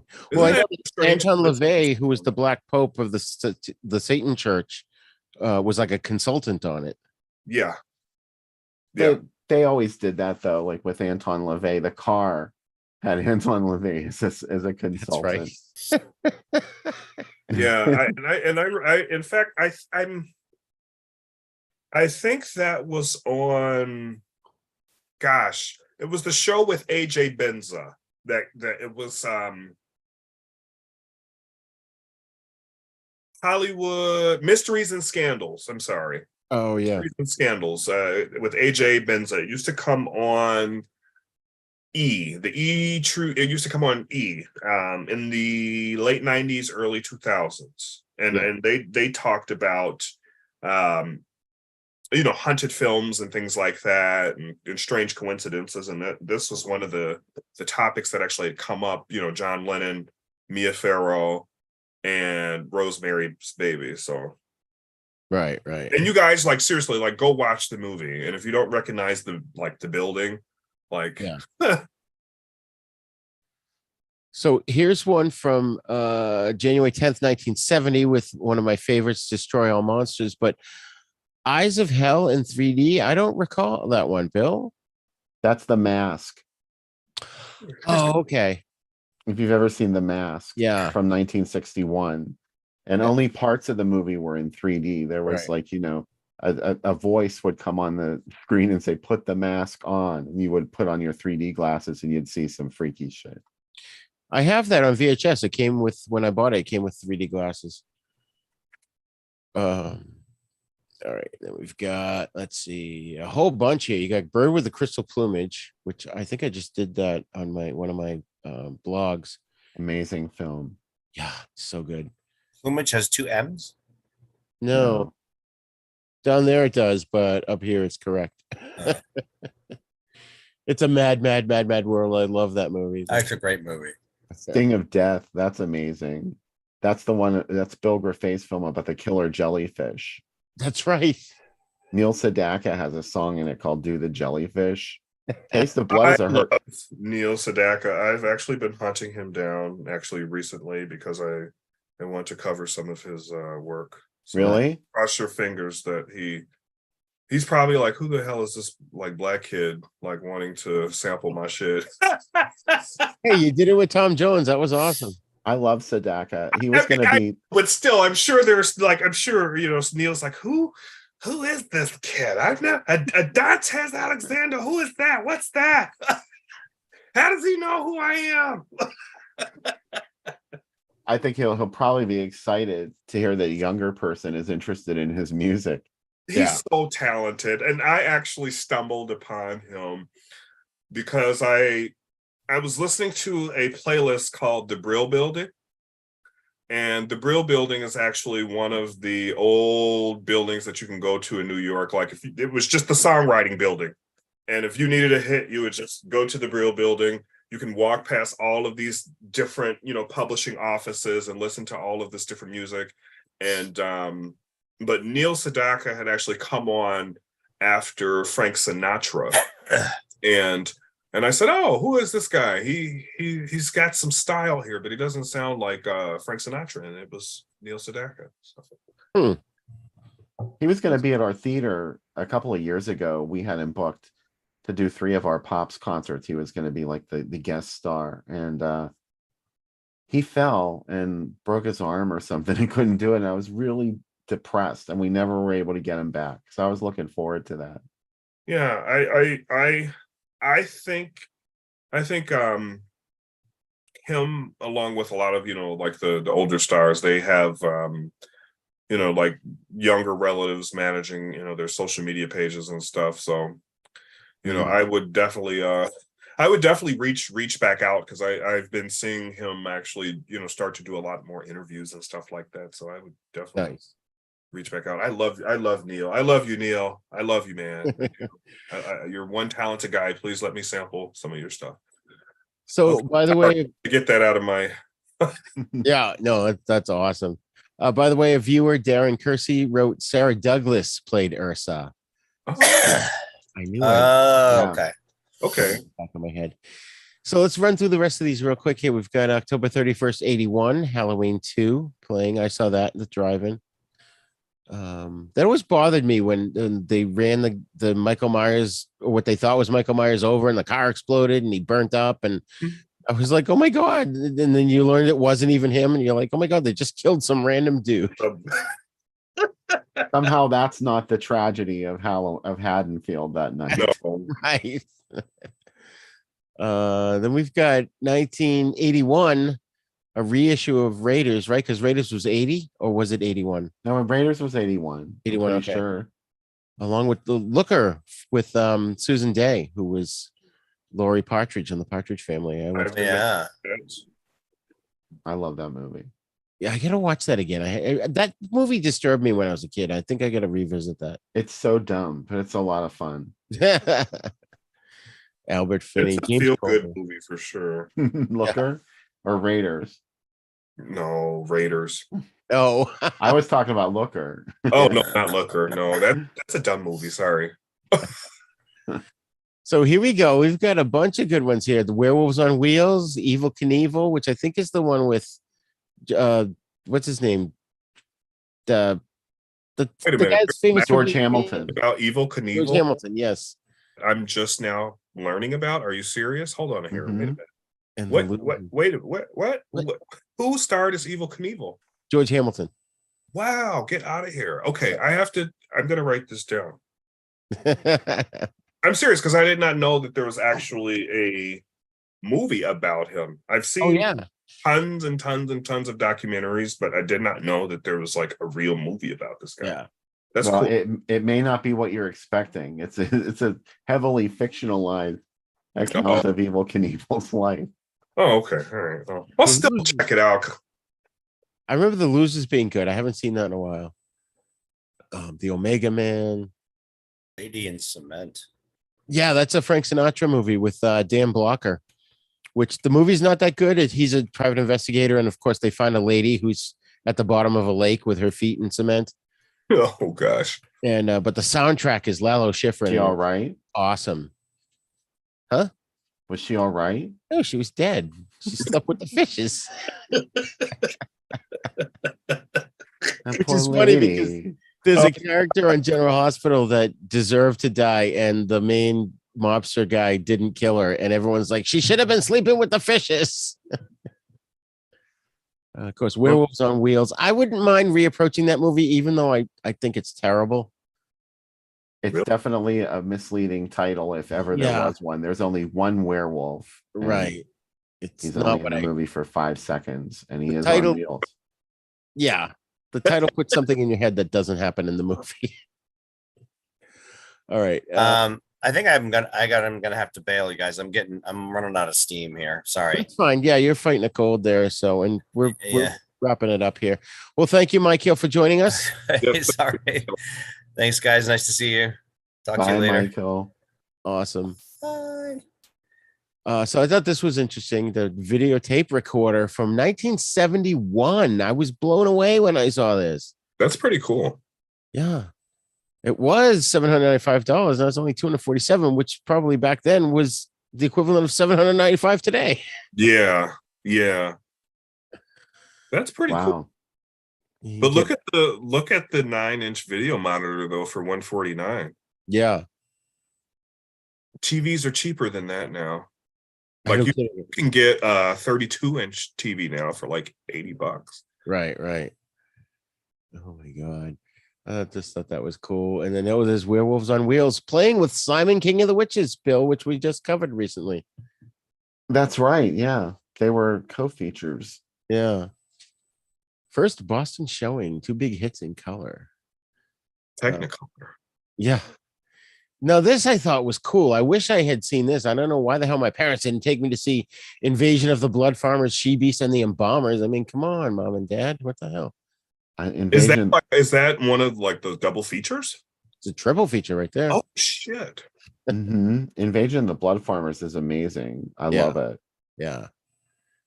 And then there's the Rogue. See the complete uncut version, which is cool. And up your alley is the Rogue that's a kung fu movie, right? From Hong Kong, or is that an American movie? Yes. No, I think it is from Hong Kong. Yeah.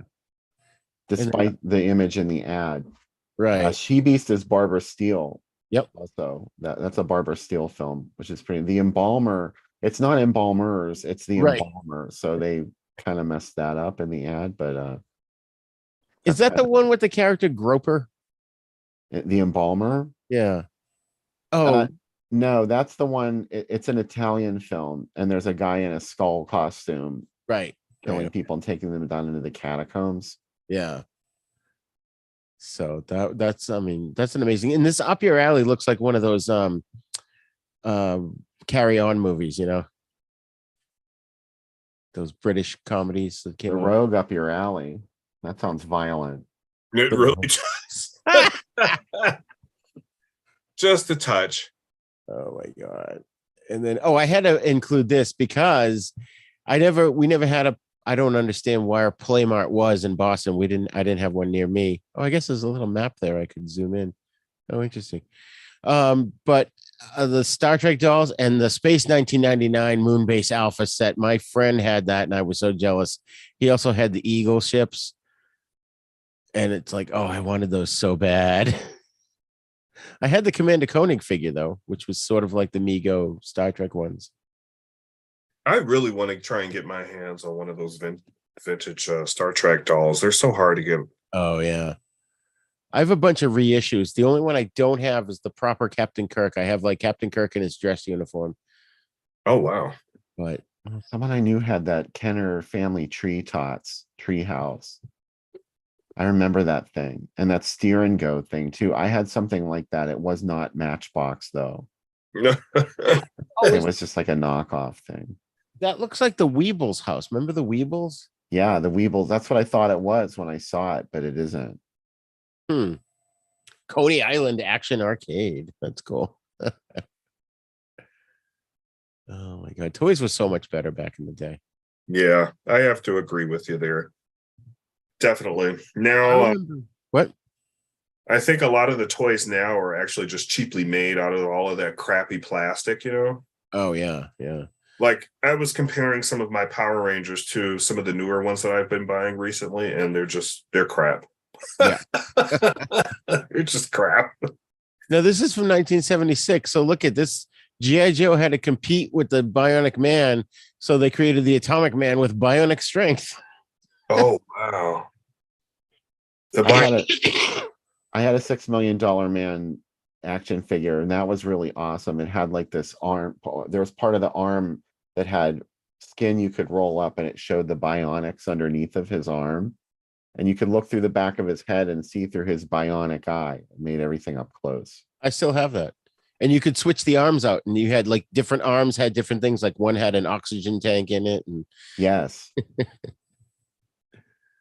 I think it's in my display cabinet there.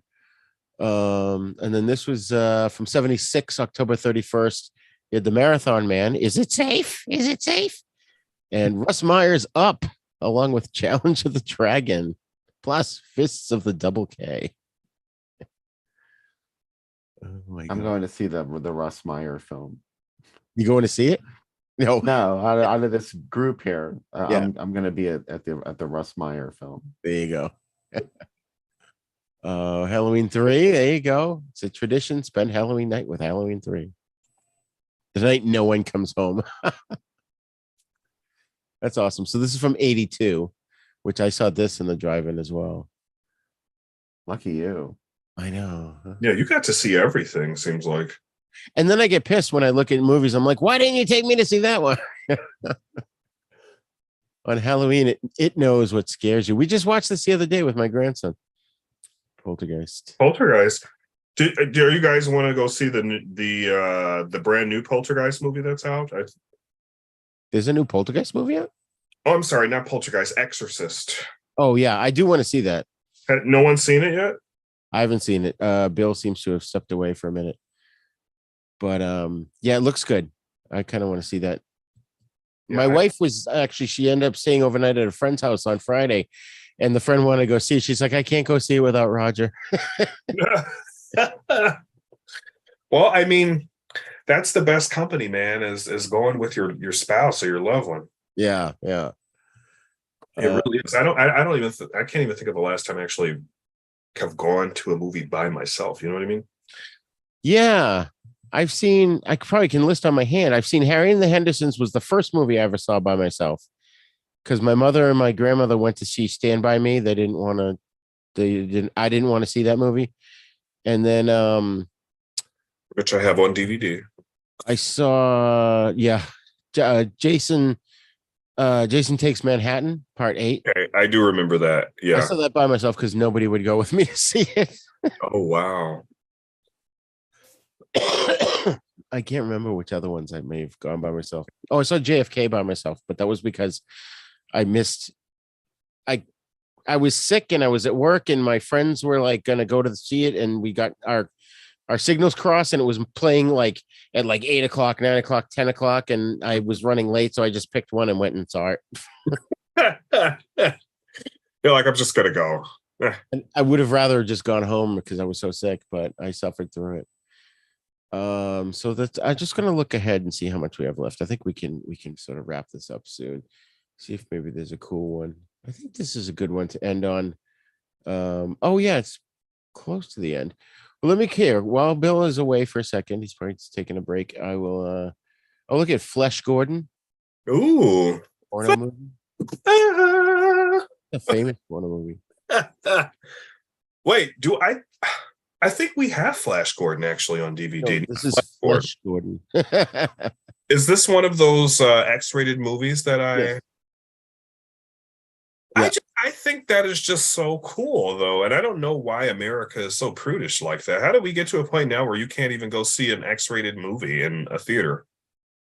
Yeah, I don't know. They just all of a sudden, after a while, because I remember walking through what was called the Combat Zone in Boston, and there was like Pussycat Theater and all these other, naked lady theaters all over the place, all kinds of crazy theaters. And it was just like, it used to scare the shit out of me when I was 7, because I don't know, I didn't know what it was. You just figured it was probably like the seedy place. You just saw all of these like weird, Yeah. Men in trench coats. That's it. Oh gosh. Oh my god. So this looks like a fun thing. I wish Bill was back here soon. Because you got a teenage runaways, a lot of teenagers doing bad things here. Oh. Well, I'm looking at it's got Return of the Dragon, Memory of Us, and Flesh Gordon. Like that I'm sold for the weekend. Right. 150 $2 for evenings. Oh, that's not bad. So for $2 in the evening, for $6 I can go see Return of the Dragon, Memory of Us, and Flesh Gordon. Flip, yeah. Where's my Although it looks like it's at 3 separate theaters, so you'd have to go to it's okay. I mean, how far are they? Arlington Street. That'd be kind of hard, but yeah, that's Vermont Street, Prudential Center, Arlington Street. You could probably walk it. So, Bill, check this out. Is this crazy? Yeah, I can't stop looking at that Teenage Runaways. Teenage. I was just saying the teenagers seem to be up to no good here. That's a Hallmark releasing triple. Yeah, they're the people that put out Last House on the Left and Don't Look in the Basement. And I don't know what that movie is, Teenage Runaways or Teenage Animal either. Right. I just have to put my video on stop for a second. I'm still here though. Okay. Mark of the Devil is with Herbert Lom. I still have the vomit bag from that. Yeah. Okay, now that means it's a good movie then, right? Yeah. They gave out promotional vomit bags with the logo on it. They were just genius of film marketing, Hallmark releasing. But I don't know what the movies are for Teenage Runaways or Teenage Animal. And the more that we look at this, Rigor, the more I have to give Bill his props. I mean, you really did amazing on your stuff. Like it looks almost identical to this, but I know you were going for something even older. Thanks. What is I want to know what Lucifer Katie's Halloween parties is. But you could $100 just for having best costume, and this is 1981. That $100 can get me a new TV. Sure could. A 9-inch monitor almost. Right. So Frankenstein rated X with I Escaped from Devil's Island. Which that sounds familiar to me, but of course I can't see because my stupid camera's in the way. Well, Frankenstein rated X is, of course, Andy Warhol's Frankenstein, directed by Paul. Oh, God. Yeah, I know. I'm totally blanking on his name. Paul Morrissey. Yeah. Wait, so that's Andy Warhol's film? I've heard so much about that film. It's also known as Andy Warhol's Frankenstein or Flesh for Frankenstein. Yeah, it's not. Andy Warhol had nothing to do with it, really. He just sort of slapped his name on it as executive producer. Yeah. But it was made in conjunction with another movie called Blood for Dracula, with practically the same cast and crew. But Flesh for Frankenstein was in 3D. Oh, that's right. So, and it was stunning 3D apparently at the time. Vinegar Syndrome just put it out in 3D on Blu-ray, and I got that copy, but I had to watch it with the red and blue lens 3D. Yeah. And it's really cheap. Oh, okay. It doesn't do it justice. I watched the 4 Dimensions of Greta with that, and it was the 3D, and that was bad. I don't know what I Escaped from Devil's Island is. Sounds familiar though, doesn't it? Well, I keep thinking of that Clint Eastwood movie. Maybe that's what it. Oh, that was from Alcatraz. Yeah. No, Jim Brown starred in I Escape from Devil's Island. I Oh, just looked it up. nice. And Christopher George is in it too. Oh wow. Oh wow. We're gonna have to talk about that one. Jim Brown's the star, and Christopher That- George is also. That's You guys awesome. discuss that one too, or We're gonna have to. oh yeah, that I think so. So you've got The Blind Dead, which is a great movie. Although I think I like the sequel better. I like the second Blind Dead movie. Jim That Brown just passed away not too long ago, didn't he? Who did? Yeah, in May. who? Jim Brown. Yeah, he did just pass away. Yeah. He was super hot. He posed for Playgirl, and Oh, he really? like went full frontal, baby. It was all out there too. And I I've- was there for it. Seen that I've seen that Playgirl actually. Mhm. That's My awesome. my grandmother actually had a copy of that lying around the house. The thing was fine when you started digging through your parents' shit. Yeah. Oh, there's Hallmark releasing Mark of the Devil and The Blind Dead Yeah. with Last House on the Left and The Wild Bunch. Yeah. Look at that, huh? They had a vomit bag for The Blind Dead too. Right. And then I only included this because it had Four Flies in the Gray Velvet, but also this version of The Other, because up here it just says The Other. So yeah, right there. Oh, it's got the bird. Yeah, that's a creepy movie. I love The Other. Yeah. I think I have that on VHS. They just crammed in the New Centurions there with Yeah. horrible films. I mean, not horrible, horrifying. I should Are we not gonna mention that? say. And it's $1 all day, all week. Right. Oh, Those are the days, huh? The Mafia Girls. What's that one? I want to know what that one's about. Sounds like reminds me of oh shit. Massacre Mafia style. Which I have on Blu-ray. And then we're almost done here. We got The Boys from Brazil, where they try to bring Hitler back to life with James Mason and Gregory Peck and Laurence Olivier. Laurence Olivier. Yeah. Which someone asked him, why was he in the oh my god, my brain today. What's the porno Julius Caesar movie there?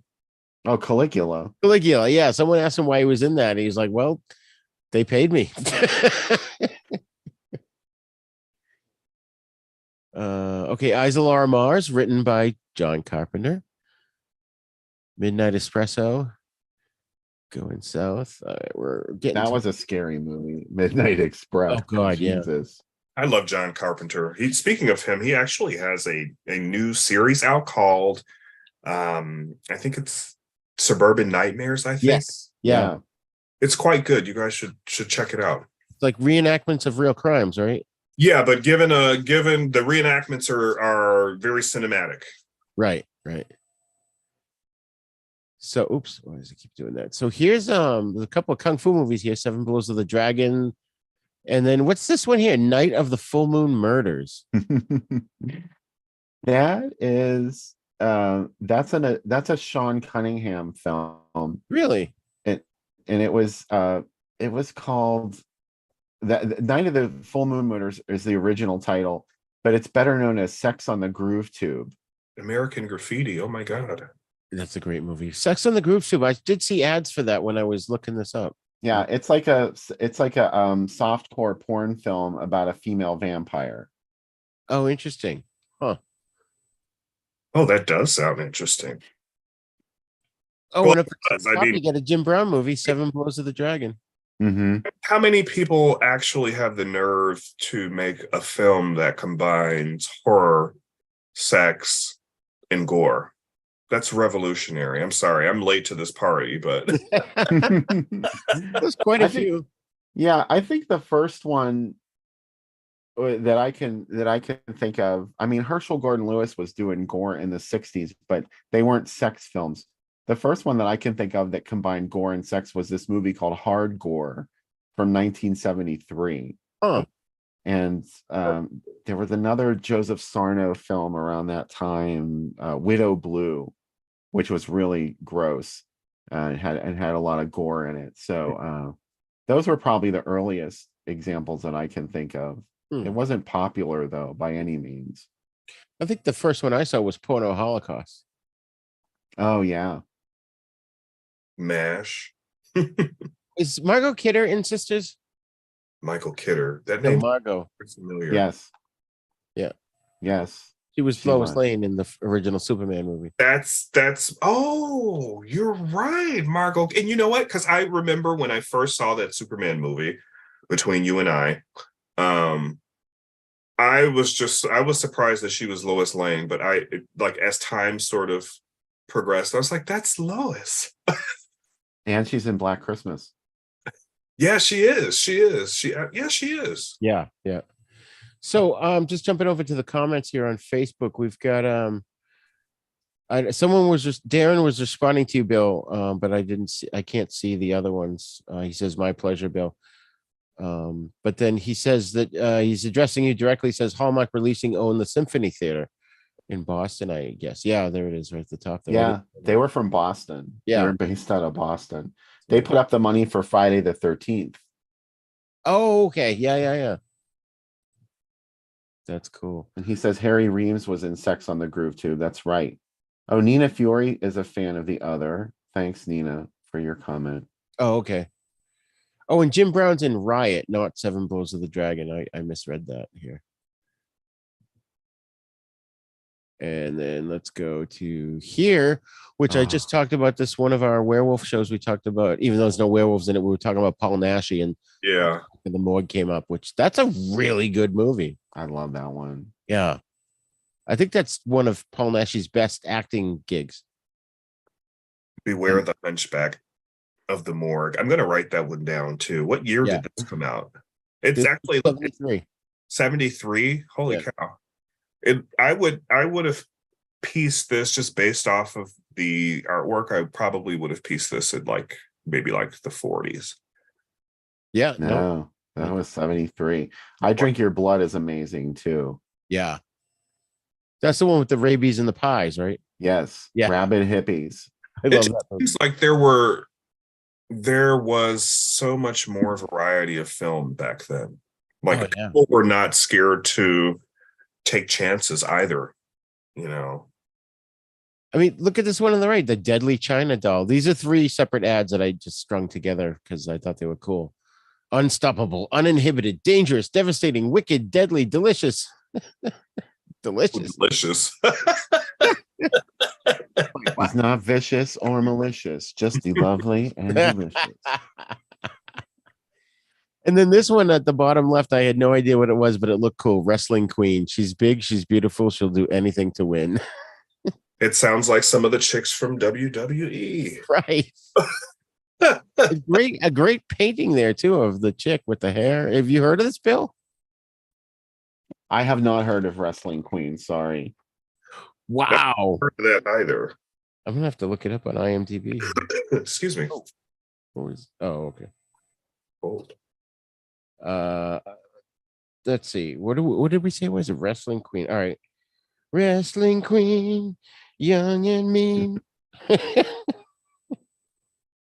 I think I'm going to have to tap out soon too, guys. Yeah, me too. I think we should wrap this up. So I'm going to stop the share here. From 1973 with Vivian Vachon and Bonnie Watson. Real quick, to see who directed it. Patrick Valley or Valelli.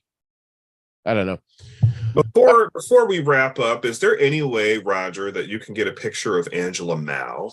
I would love to see how she looks, because this ad that you just closed. Oh, sorry. Yeah, because I mean, she sounds very kick butt. I have to see how she looks. She's a Taiwanese actress and martial artist. Here, I'll just share this real quick here, the screen. Wait, is that it? Yeah, I guess that's it. My friend Chris Poggiali and Grady Hendrix wrote a book called These Fists Break Bricks about the martial arts craze of the 70s. And they had a great interview with Angela Mao in there. now runs a restaurant in New York. Oh, wow. Apparently, not a lot of people had approached her and asked her about her films. I think I Wow. remember Chris saying that, like when they first reached out to her. She is actually like one of the handful of female martial art actress and just stars period in this genre. Yeah. Right. I'm not sure if she was in any Shaw Brothers movies. I don't know. Yes, she was. She was Bruce Lee's sister. I see the picture right there. Oh, yeah, but that wasn't a Shaw Brothers movie. Oh, you're right. That was Enter the Dragon. Wait, Yeah. that was American and Shaw, right? No, I don't think Shaw was involved with Into the She Dragon. was in Return of the Tiger. That was a Shaw Brothers. Right, yeah. So yeah, that's her. She's still around. We got to get her on the show. Yeah, that would be a good guest for Thin As Now for sure. Yeah. All right, folks. Well, thank you for joining us for this episode. Thank you. 3 o'clock in the morning comes early for me, so we do have to wrap this up. Yeah, But I have to get up early too. So I'm up at 3 every day. So I slept until 4 the last 2 days. But thank you, Dantes, for joining us. We're going to have you back on more often in the future. thank you for having me. Awesome. We do the show once a month, so I'll let you know what the next one's going to be about. Awesome. And Bill, thank you. Oh, actually, before we go to you to Bill, I'm sorry, Dantes, why don't you give out your contact info for the people at home? Sure, you guys can just look me up on Spotify, Dantes, or Dantes Alexander, Facebook.com /Dantes Alexander me, or Instagram.com /Dantes Alexander. She's a Lady EP is out now. Go stream, check out visuals for that, and the Whirlpool EP is out as well. Awesome. And Bill, what about you and your magazines, your awesome magazines? Funny you should mention that. I have them sitting right here.